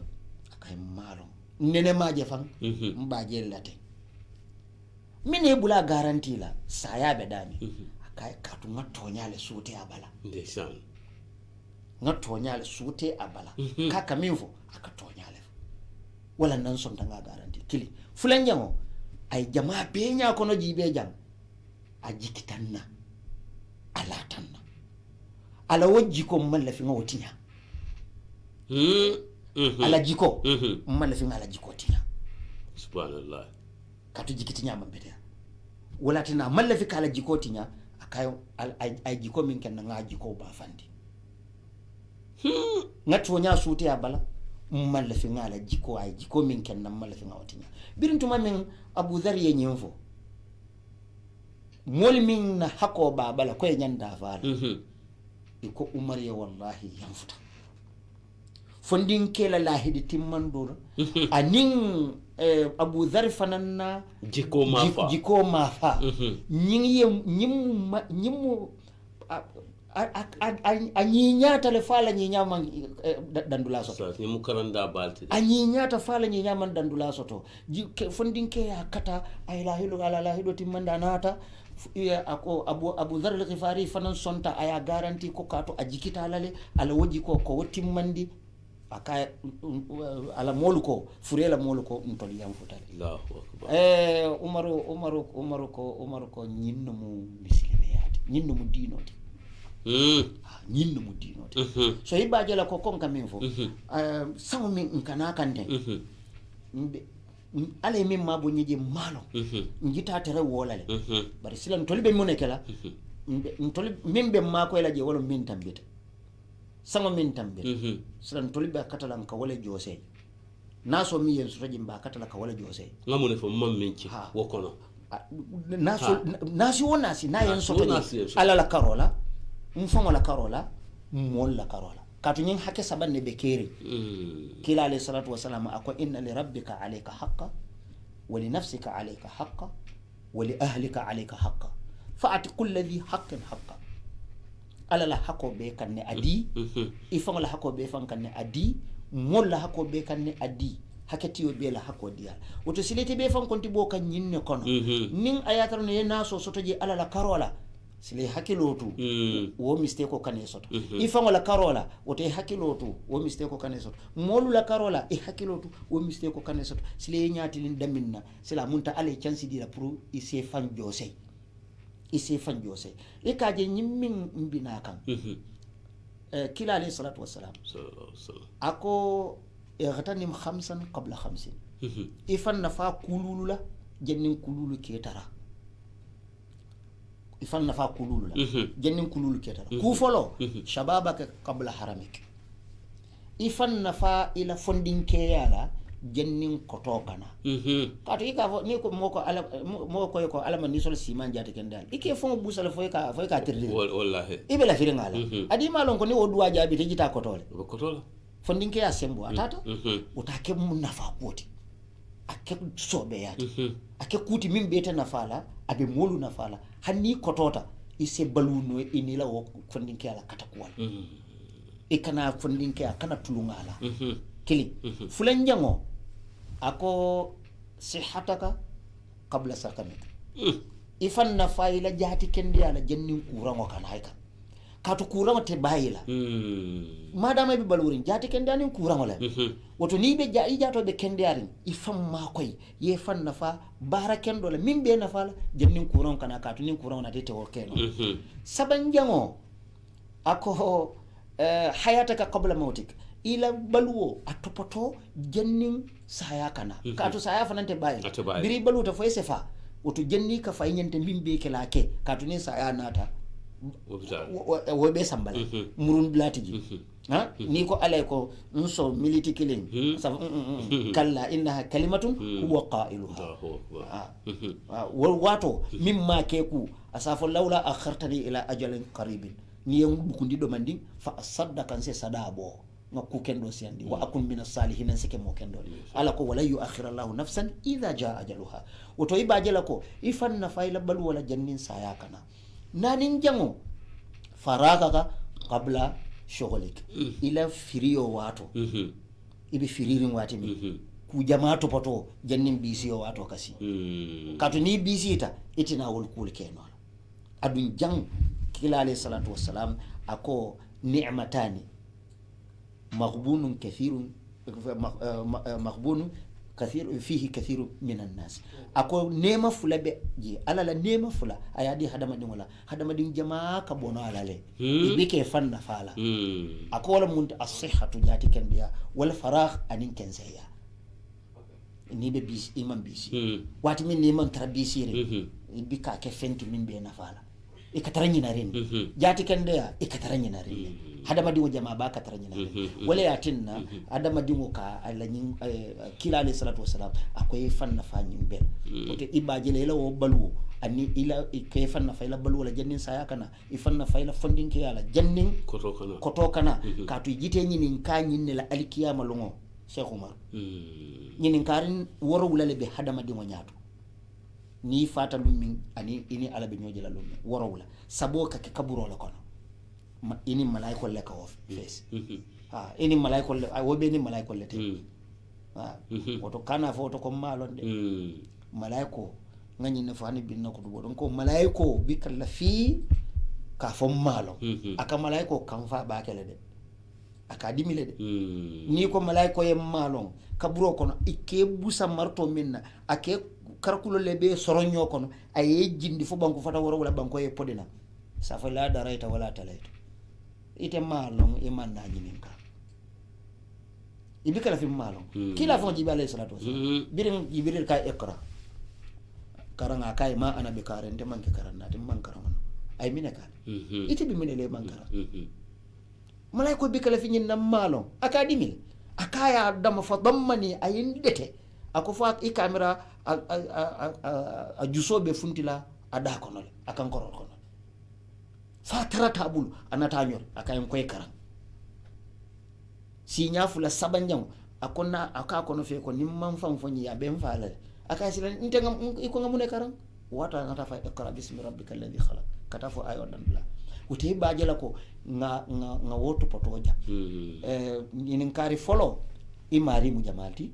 fulan jango muno mu ila dinoti saban jango nyim fondinke kila alayhi salatu wasallam sana talo tandi le yimino lo nyim fondinke la ko woni nin kar sabo ni malaika ko kawle nin alkiyama lumo sita inen alabe jakar lola abe nyinin kala nanila sabo kaburo kono nano sambe ralo silan jelu warawlo sita wo nano min kila alayhi salatu wasalam akolan tazula qadama abdin yawm alqiyama hatta yusal an arba simfanya itatala fa ala se kun yinin ka kuma nanila kuma nano nyin folo ntenye balundi sanji nangam fotan sabalon fotalulo fotaworo fokeme wo konto kono wo ila wo baluwo kono yemune keji yela baluwo bammune ku kunna ya no ita hanyala fala tulungo kata teki nan sobe ala kam ay da sobe ala kam ita hanyala jabila ko tulungo so yemune ka kono wo wato kumma ya tale baki fulanjam mumunati akoy la fondinke ya kotondi mun wa an shababi fima abla ya kotondi mun kam sembo ya bammune ku yale ita hanyala ya fay tulungo ya jele saban jango wa an ilmihi ila londo madha amila bi ya do kundi nyadi yale ta fala kon kam ngam wala fili ndal ko kam fo birin tenga lon kon tenga kalamu dal mol malon silan kam mol ke soso ni mburoti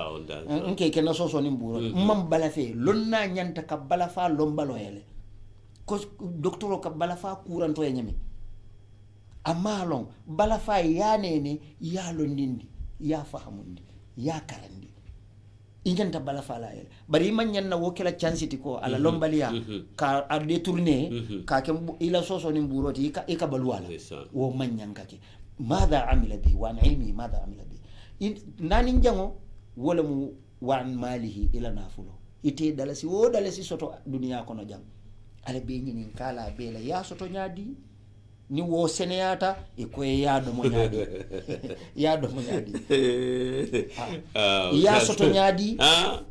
ni wo la koreta e ko yaado mo nyadi soto nyani soto bando ka soto nyata la do mo nyala bala iyo nyim do soto nyabala do mo nyabala abarga baga usasa badi wala hekatu barka jalla bang wala mo nyinti ko dalasi wo dalasi ala koye akeja ni ake woto wosiyata nyawnya ala te nyin kala ala koye fen na nyinke jam ya keje ala te nyin kala ko dola alkiyama ibe tankala wo nyin kala bar wo kola ikoy akejan imanta akeje kila alayhi salatu wasalam akamefo akonne ngay dalasi tandila akoy akejan yebam abe kemedi lela ama fo yake dami ibita wo kemo kala woto adu dalasi tawa te nyin kala wala barabe nyin kala wo kemo la so jannon usas ntulla politicien politico e ka fo le politique na politique le man imaka faniyati de ka ko nga politique le man fo ya nyinyandi le ya nashindi le ban ka tun ye fem fo nye minti to te min kela e kam politique yalon politico arabul ka siyasa arabu kamoto sasa ya susu siyasa tan ya ikamo ise mo nene ya nene pour ya fahamundi tonya tandiala feka moy ala nafa amalon ni tata kan forcer la isa fondala nafa bari bo nene la ya nene fo ya futandi ala nafa ko wala fe ikamo yo kawo nene ka tandi ka nyori fo ka futandi ala wona fa ko wala wolon siyasa wala politiko baraka ke tonyale kantide molu la nafa ko ka monene ka samba wole kan ka to forcer ni sangaro wo bi ka kunyi nyandi wala na kila alayhi salatu wassalam ako rifq sonea la yakunu fi shay'in illa zanahu aketa abe fenfento soneya be fenfento akanyanyandile soneya ka fenfen abi dawoda akanyanyale wala yunza min shay'in illa shana bari bika bondi fento fasa mulun jawyandi ya fahamle wala na arabul ko wa innahu la yudraku bir rifqi ma la yudraku bil anf ikamin sotonin soneya kono ibiko sotonin sangaro kono wala na kila alayhi salatu wasalam anala nyin kilari ya moya be ala kay ko fa bima rahmatin min allah nyin keta ne mabati kabo ala ma fankatete kan linta lahum inata soneya modi walau kunta fadhan natarani keta kawiyeti ghalid alqalbi iston do mojati sangarata lam faddu min hawlika ila anabiyum yamano ila kilari ya yamano ibe janjanne balale sangaro kam moki dendi sone ala kam molu makoy komi ko sone ya minke bara manke ko komin kam ke tapale ya so ibe molu ikam molu nene kam nyin kam mala kam molu samba ila nafakan amanta ko moko abarka baka ustaz butum badi wolu ngamira wato fonde min tutaje sande ne telephone do minitan anen kilinda mal toje pour ngafta talantamma do programme do be la min ka fini talantan butum ni cheikh ustaz yakub nyen lebe jam bidum programme ko tamenti wala mu nyinti kan haklo bulandi konoto koma anen nyaato san koto felem finita kono ay ustaz min be fam be nga moy nyola oto ngamla janin ka telephone number fondi moli adi fon la wala 63991388 ne cheikh oustaz lebe jambi na kabe fo oustaz nga mo folota silokan allo assalamu alaikum alaikum assalam mbadi to dum woni be kilo la min lamin jawolom farato bismillah jata jawo farato yo bismillah programme kono nga ustaso konton anin atole men fana be programme ko naje e mo kenda baraka programme ko maya da baage alhamdulillah kadu muslime ya asalam ko de melan ko mon nyanta kallam mo yalla wato wadi ay bunda min maje ko maya da baage okay all right be duwala e alamu anyonsi ala gambia banko kan amin allah ya rabbi amin atole men fana alamu alay nal so nyaatu dala amin allah ya rabbi radio fana alamu alay barako wala ko inshallah amin allah ya rabbi amin ko ndo menna alamu ngala yamarul moy ladi amin allah ya rabbi amin alamu suful kana nas pour ka baro ni alamu ngala yamarul moy ladi alamu ngala baraka jaka la no binte mol men la jeba ko do fele allo assalamu alaikum allo assalamu alaikum wa rahmatullah wa alaikum salam badi to dum woni be kiri kammi birkama yelinga nga tadani do mandi jumalam yankuba jeyte bismillah jeyte kaba bismillah be domorla kondonna domorla kimbe nabe kaccala te mba kondonna yo ngejo kaba konna ko ba kondonna wala kaba ke jeyte kaba fofana mbe ntoma kondonna yankuba wojannom ba nyandu yankuba nyandu mba kondonna alhaji yankuba nyandu ala bangel be sene atale alhamdulillah tuta mul fan la do ko le bulu bar bangel be kedale asene ata wala mtonyat rala kiba urara kibaro babe la moyrene okay kanabla be say minto bare are min fal qur'ano kono fa in tanajatu fi shay farudduhu ila allah wa rasulihi in kuntum tu'minuna billahi wa bil yawmil akhir okay fa in tanajatu fi shay farudduhu ila allah wa rasulihi okay in kuntum tu'minuna billahi bismillah jayta alako atel muslimolu nali nyo saba dino la kuola alta alquran o kono jiba nin kila la hadiso wala to nyaas nali min tarje alshibula wono mali o tamandi okay wallazi arsala rasulahu bil huda wa dinil haq liyjihirahu ala din kullihi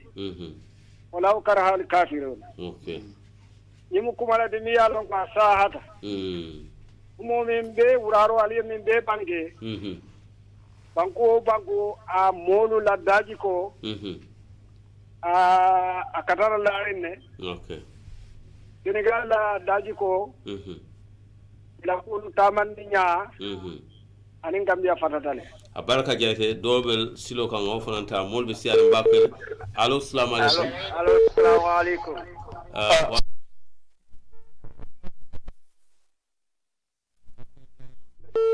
cortado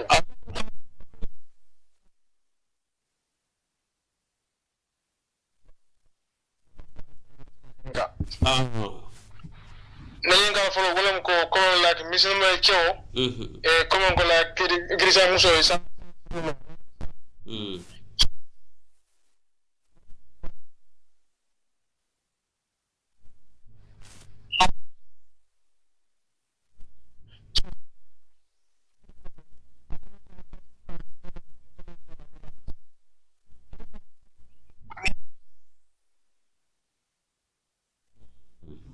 okay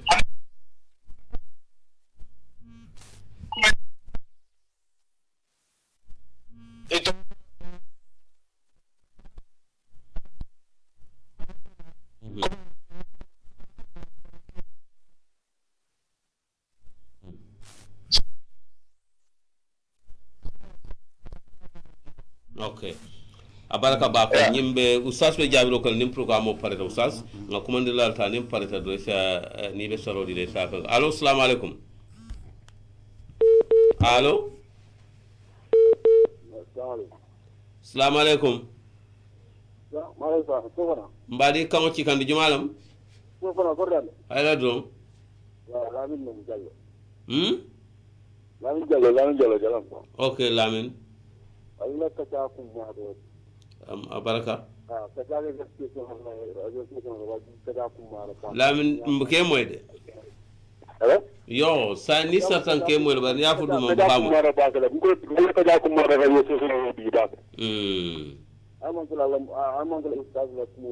amin allah ya rab amin amin allah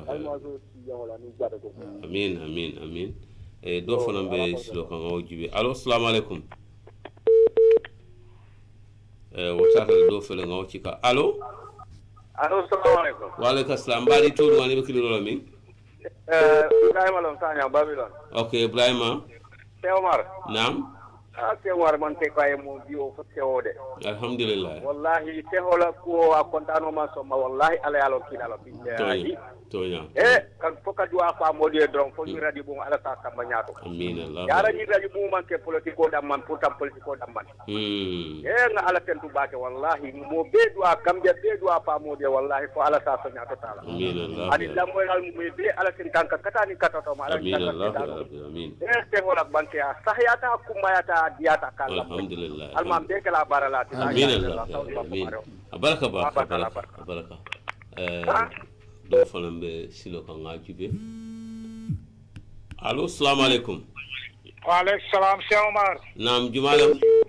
Amadou Sané ay numbara bitandi on nyanjo bismillah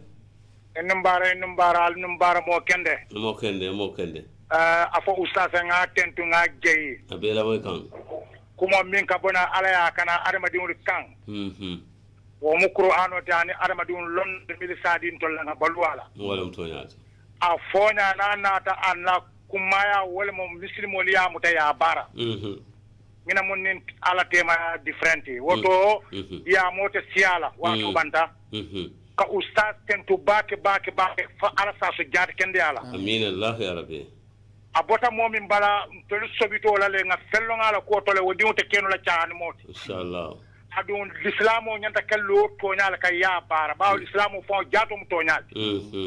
adama dum to mu to nyaat ala la do ku son de mu to nyaale wala mu to nyaal woto ni muslimo be ko kala aya ke to nyaaka ala ni sen bina benna mimmu ala subhanahu wa ta'ala do muka balafa wala mu to nyaal se woto ngal tendu ngal jayi baraka ma flale ni raji bum fo ala sa so nyaato ta'ala ala baraka ki je ana do kulal mu me be amin allah ya rabbi amin nabi ndira ustaz la jaw wala mu yenti ni raji bum 99 tan kononto nin kononto ni ala ya so sila do la tan kononto nin kononto point kononto aso fana fo mole wala albalo na la rajbun chahan rajbun te baraka bari yanjo nana titalon ko mba mala pa moden kan tamale bar mbe dina ustad yandulela kala ko active nyum fo han ka sabaw tan kononto lonna liya samba tan kononto min kononto doliya samba keme mto firon dila janto ustad modu nodi wala sila ko ta aso firin baraka ba kan yanjo baraka kala radio da annin kilani mano min allah ya rabbi amin dobe kunda tan wofana jibe allo assalamu alaikum Waalaikum salam, monsieur ko portanante. Tanante jumalam. Lamin da bolon. Da ba be kilo min tol. Bismillah programme ko. Contanta ba. Abela mo comme ça. Afashe ko. Afay mba.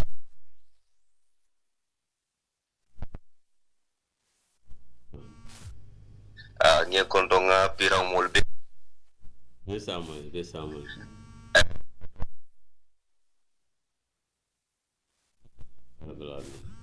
fala samme amin te kay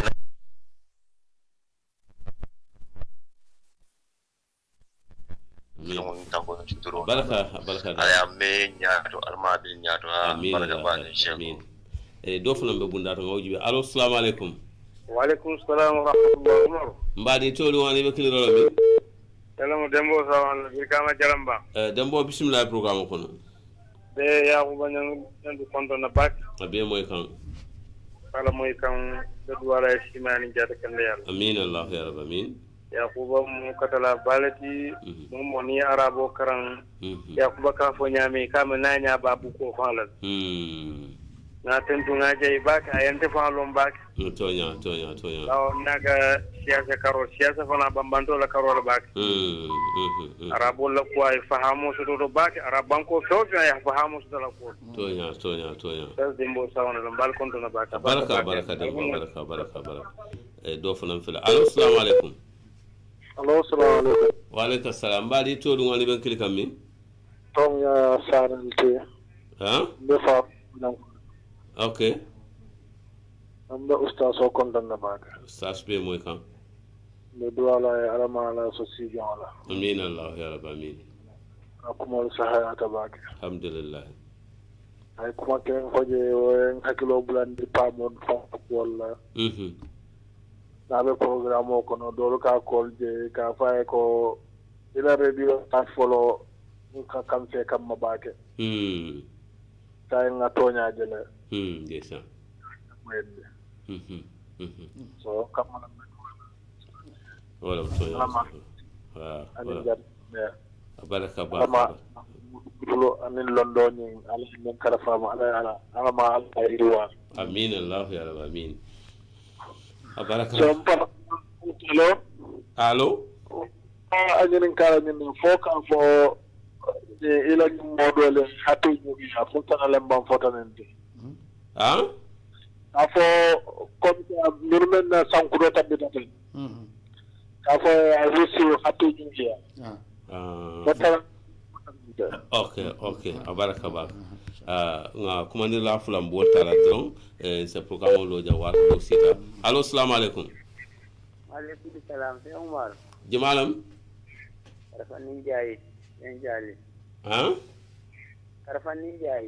karfanin jayi kiyan jali ya hani mo monde karfanin bismillah programme kon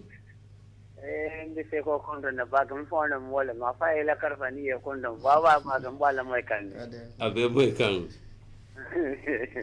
fa bar mi la la kanun dala do wala jali ja donya fa mi la ne yo asel ko la ala banko dan mo kanyantale mom ke la mala be na fa bala sor le je sama wala donya abarka njaay abarka ibeta nya alon nale ibe hada balun fo ni beta nya balon nale ibe alalon abarka njaay wodan karfani njaay okay njaay ba ko ndara mala na min allah dobe dash ko ngota ngana last ko ta dash ko allo assalamu alaikum baraka wa alaikum salam jumalam mamo jabi mamo bismillah ben kili kammi bes okay nga mo konto nga nyandu konto be ala dani la kumo men fo fonds parce fota para falanga men fo bi alhamdulillah katun ay moli male men be marakan ay moli male men fanani nyanta marri la moyla promise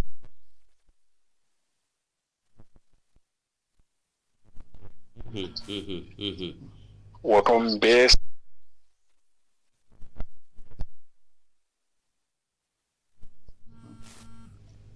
konga menke ngabula wono ma kae men akonga men tuje ngotuje ni keta drombe be da halale ni keta drombe be men no mamba woton be duwala fala fo Gambia tanga ka Gambia dingudi be tanga fo ala Gambia yirwa amin allah ya rabb amin Gambia tanga amin allah ya rabb alamu alayam ara halalola alamu alayan tanga haramora baraka baka mamo wato bantal feren koto Gambia ngalo to allo assalamu alaikum allo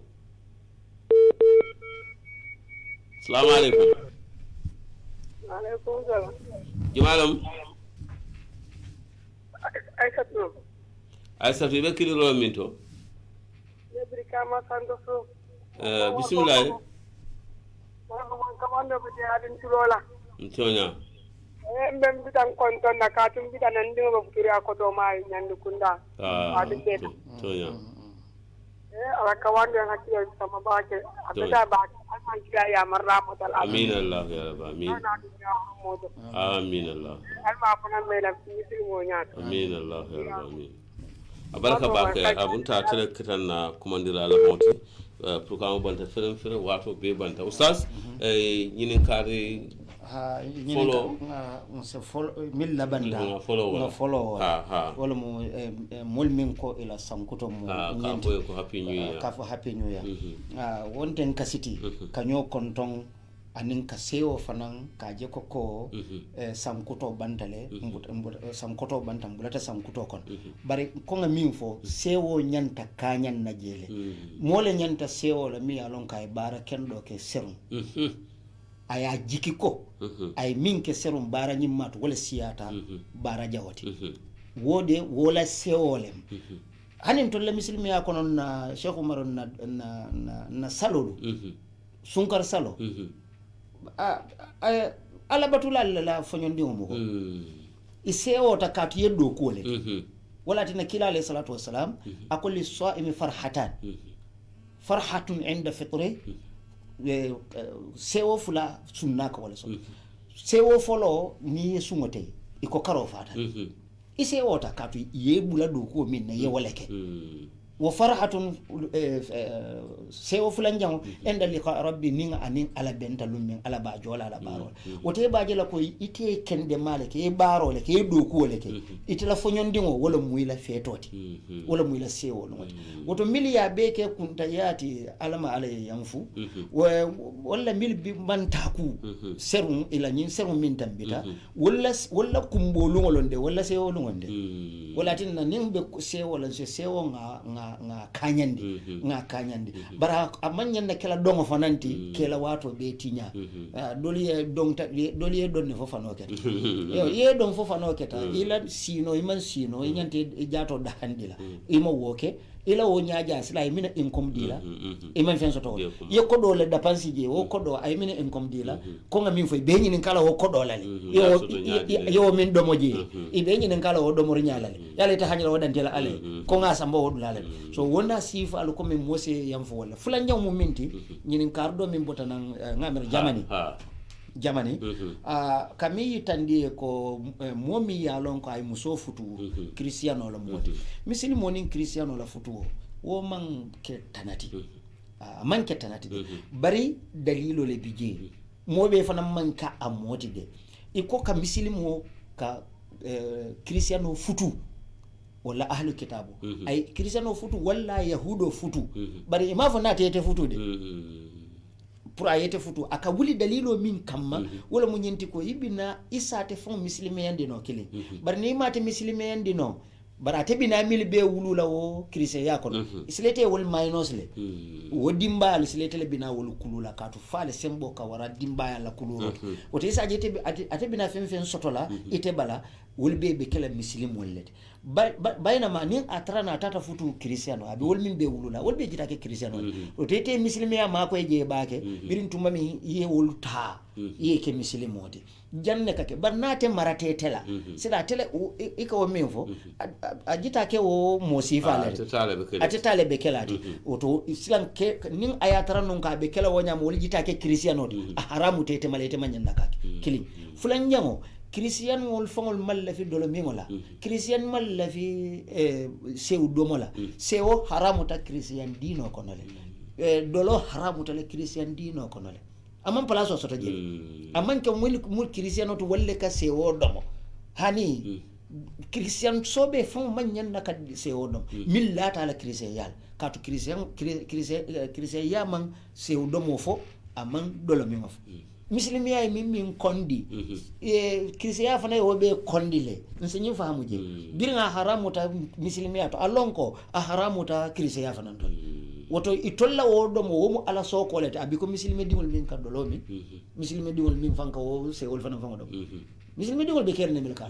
fo ila muslimi ale ho ba hani la muslimi wote ate musola woke akawandi ya tandiala mantoro min be wodo lo min oto sako ni tenate be balori ka tandiala ko nyin amema koy wo sako europe kono wo so ne ata bakele ka tubabol bijele Europe fam kono mil ka tandiko dolo ka jusoti nyale dolo ka sonno moti nyale asenya mandinole so wol be bije atandi ala ko la vitela le nye kanole bari kata nyi minke wo manteni te be ma koy wo tandi ala ay wolu bula na iya tandi ala ko fela kilise yale nyi fo ba abata dila ko hani ko woto sinan sarti ban sarti na taran ko defana be dino ka yalo faqidu shay ila yuti mo fota minna abika mo so no wala ni te fon fota muslimi ala itete mo do ndila noji woto fonga kata pour nyin kamale ko muslimi kamalli ngol mili yalon ko ila muslimi kamalta atimmata wolli nyanta wo kela fay moyle amanke ko abunda yeleta molibe wala no umar ibn khattab radiyallahu anhu ako hakani adata bar ni ayatara non ko imari mam muslimi muso soto ako adata le bar ni sart imam muslimi muso soto bar ma fo ko umar la ayo fasar nyalo modi hani de barate haje wala nyalo bar ayo ma akada o kolo ko alse futu nole ila domoro data liye ila futu ila musolu data liye alse tano ayo way wala yahudol ni nasara amma ala ñin kal fulan jam wala mun katara do ku lato mi yalon ko dolo ko wafi je jel ka wafi je te dum be do ko la wol te dum fulan ko wala wafi yo won to nga tandi ko ala mutabaliya hani biya abunda fele ani ala muto hani bi abunda fele ala mutabang ikana dolo waf ala mutabang ikana dolo waf ni yake ala le kamma wallahi ala be ijose la do kula mi fesiate wo do ko mbika ala le muta ala le yamaro nim bulata no man sonta ala min fo ngake ala fanan kamma de wallahi ala tembatandila ala yimene fo makan ko liye ko kafiro a manyan ka dum ala maka kono kafiro manyan na dum naje mun kammala katu wo solinkelu ikosotale wala mo ibe baro min kan wo baro kosotale ya fahamu hani fango jato man koso bari baro mi baka wo baro kosotale woto ni wo koso kana dum alala bungoto alala dinkirato alala hormadulato alikana son alikana fulo minfo ni ngali silanta fuari yalla ala ko ako ala bali banna yandila ala bali wasandila ni silata fuari yalla nka ayo le fasari mande kakamala ala minfo nye muslim wali makala ko to ani madina la ko ikana kafirul kana dunje nin ko ha ka bari nin ko di jamale kanana ala ko wo ko do kana wojibe ni te silata fuwar yalla ala be fanka mayandilal ala be te wasandilal woto kana ko do jibe ala la jibe ina na kitiyoke kana ko do jibe ala jibe ina na baroke ni ala korosi ina ta ila baroke ye dokuoke ibaje la ko ala be wasandila nga mojele mi ya lon ko tefa ka dokuoke no hotel bira ya fon fa ta ay nyini kar sifa kino la fa aka doku doke je walle nyimbula walle boji ay manna sawndi abu awakilta bota je bar bira bota je ala nata jose ayele di ay wasanji tango min beke wala min siyata woti abe hotel do ko la man min soto bira nga bota je ala nata sondi wala ay kordali soto ay gadino lu soto ay yirwata ay muso soto kilim fofula nyulbe min manke dula kilimoti ala kordal bi ana ala fansu motollem kilim fulante adum wobe abe hotel to ati minna abe ko kilimo kilim soto barake ala le kamma ko ate dolo wafula ala kamma imaji ala ya wasal oto ite fana manyan ni yenyi ni karo mingi mo manyan ka dolo waf la'ana Allah sharib al-khamri ala subhanahu wa ta'ala kila alayhi salatu wasalam ay min fonye ko alay mojam fandale ne mo lal mi dolo min ha wa ba'iha nin min ka wafu wa anin min ka dada anin ka dada dami hani min fawo ka samba Cheikh Omar transporto moto min fawo ka samba o moto fawo dangata nin karoso min ka samba o fawo dangata so ale ya fem mata dolola wo be haramutal birin adadala wo anamin na be kanyanta asambala anamin na be han taxi driver le hakiloto be ni ka dolo samba e ka transport ite abikole ya minne ite kana jele dolo minnala ni kati ni tumol e ko ni jurumol mam banjanna dungutol manjana janna jele la nyola janol fa janobe na la bande fa wala ma so nyinne bije wolon kitiyo mi bije fem mata dolola muslimo e jam fa wala baraka bake butum balum wala ka chef oustaz Yakub Nyandu wato tatam bulle letta ka dum programme ko bala fele ngam fem fana bondi programme do kono woto mobe dawda ala moy labe dawda banko kan anim banko e bantala commandiral mini dunta ani mini man dunno ngal be jay ngal tentu ngal wa chefo fana e Cheikh Yakub bawo ali alon ko piram manke bilkamati anu abe min be la ten nabuto jang abita gara solto ka moto nyini ka ferobe je ka se piram woto mu kola ku balti na daniro fon katara je bake ni ngatara no moto tiebe dobi je wala masimati dobi je fan e ikfanan nakata kol kono ka lafaje kana ka usas tarajan ka samba wo seke kutumi yalon ko ala se fanan jowola o mo kutumi ka kumata baka bawo nata min nata banku do kolla banko nyaaton kolu be sambala nyaadile ini misata munel to ani be mun ferele landi kan ito be ferode da kan ala bala ferode da kan kawo bondi mole nyoto o banku do kolde woton baade ngol non nim fota janga mo be jeyi al tolna konton la don ben technicien o yin jeyi la min keta nene bojan nene ms bojan atento bake ngajay atele muta jang be alfa naw fanan tentu la mi yalon ko sal sambu atele be ni radio la fanala microphone la fanala ni camera nyaatu ngal badi marché o mal fofana anina oustaz Cheikh Yakub Nyandu oto ngal jey do ngal tentu ala barka bake fo wata kota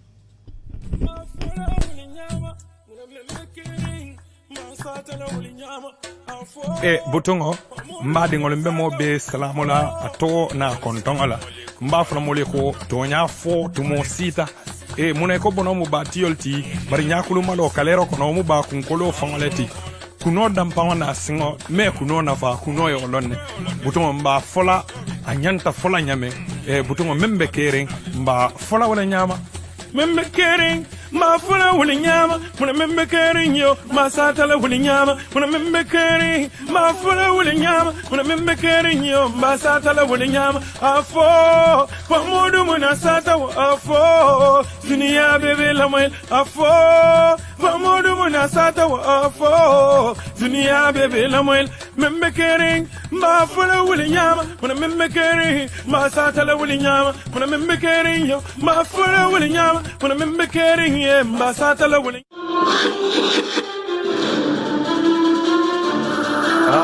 baadiŋolu Supersonics money transfer walla nata kote ko bunam iko instant money transfer ibe Africa dawoda Europe US alin Canada ise kodo kino Senegal andum fane ise kodo kino Gambia banko kan Supersonics mandan ko de kiyo dam man nka kasba o sangalen ne ci do watu bela anin sunto watu bela nka kedi go sangalen ne puralle mobile woto network Gambia banko kanja ise kodo landi no ale banko bankto Gambia banko kanja ise bank account yele no ale ne ita mariye dianye banko to Gambia banko kanja walla baade won kabune batu nyin sonne atala ko nyaabiti nyaayile alila apple ko ci ali jinda la mobile ko wala nyum mobile apple ti kabiren Android lomba for iOS device nale apple so do wolo lato albe datida ka kodo ki allafta ki la lamol miye andun tol Supersonic lanno le ben ko to dariyata andun tol ka red beto di andun ninata na commission dibe gamin fana nyinen ka amam fe wo fen nel lafita kuma jama mo la nyin ko to walla lingi kumani 004416181845 0044777256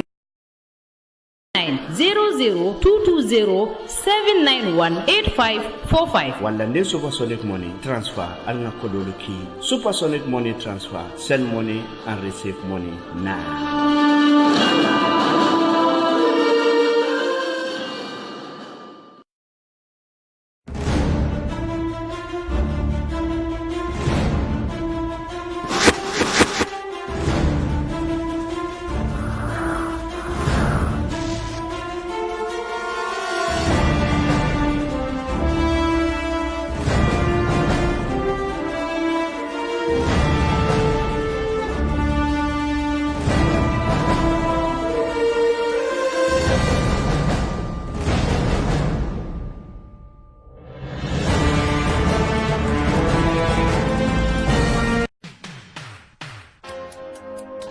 Jarume Photo Studio ibale damin wala mu Brikama police station nyaati wala jang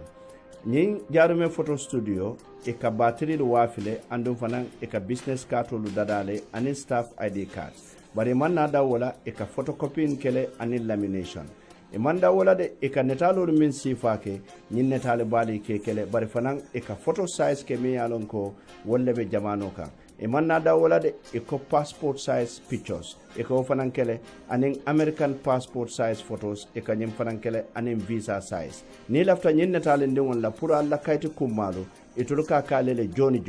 e ka fulama kalele walla ya kaliye nandi e bale damin wala mo Brikama police station on nyaati wala Brikama nyambaye e la dinkra fulanja on to wala be Mbalit Johnson to Gambia college nyaati wala anin fara to fana e bale jere bari fana e bale busumbala Nescafe Johnson mi yalon ko wala be busumbala silaba kan anin sanyang jamemba nyaati wala gunjur dung e felale gamtelo bala je doron walla na lafta netalo la walla passport size walla lamination anin nyinko ngamin be fali ali kumandi telephone to 7822944 Jarume Photo Studio nyinna nata kalu da handi kabirin alla netalo to anin passport size olu sifa o sifa anin lamination nin photocopier ngale ko Jarume kolle nata ye bata bay ya daha dunde banko kan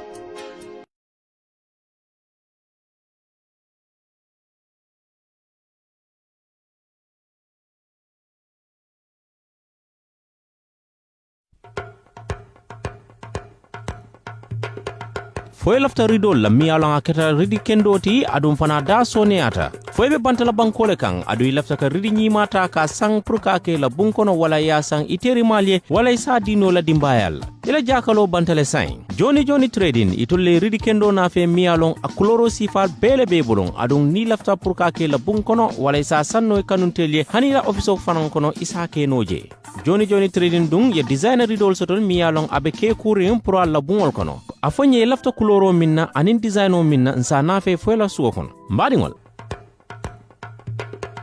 nalla fakalla bunkono ta ka nyarandi ka nyinyandi ntol joni trading ridi kendo anala beteya alsa soto no dula kilinda malto nalla faka kuma ko soto nying anin kibar ko ten alsem bunno julola 2005770 joni trading fanan dum man danje e advato fanan didal anum fanan nalla faka voice over ke alse kumandiro ke joni trading ka to be advert kendo tala ka didal ye pral la faka femfeng ta ka wat wala ka janjandi gambe banko kanjam alsa kumandiro keno 2005770 hani kabi ñin nomba ñin dungi isa sotono whatsapp oto pour ka kibar koton sono miratel beden ding joni trading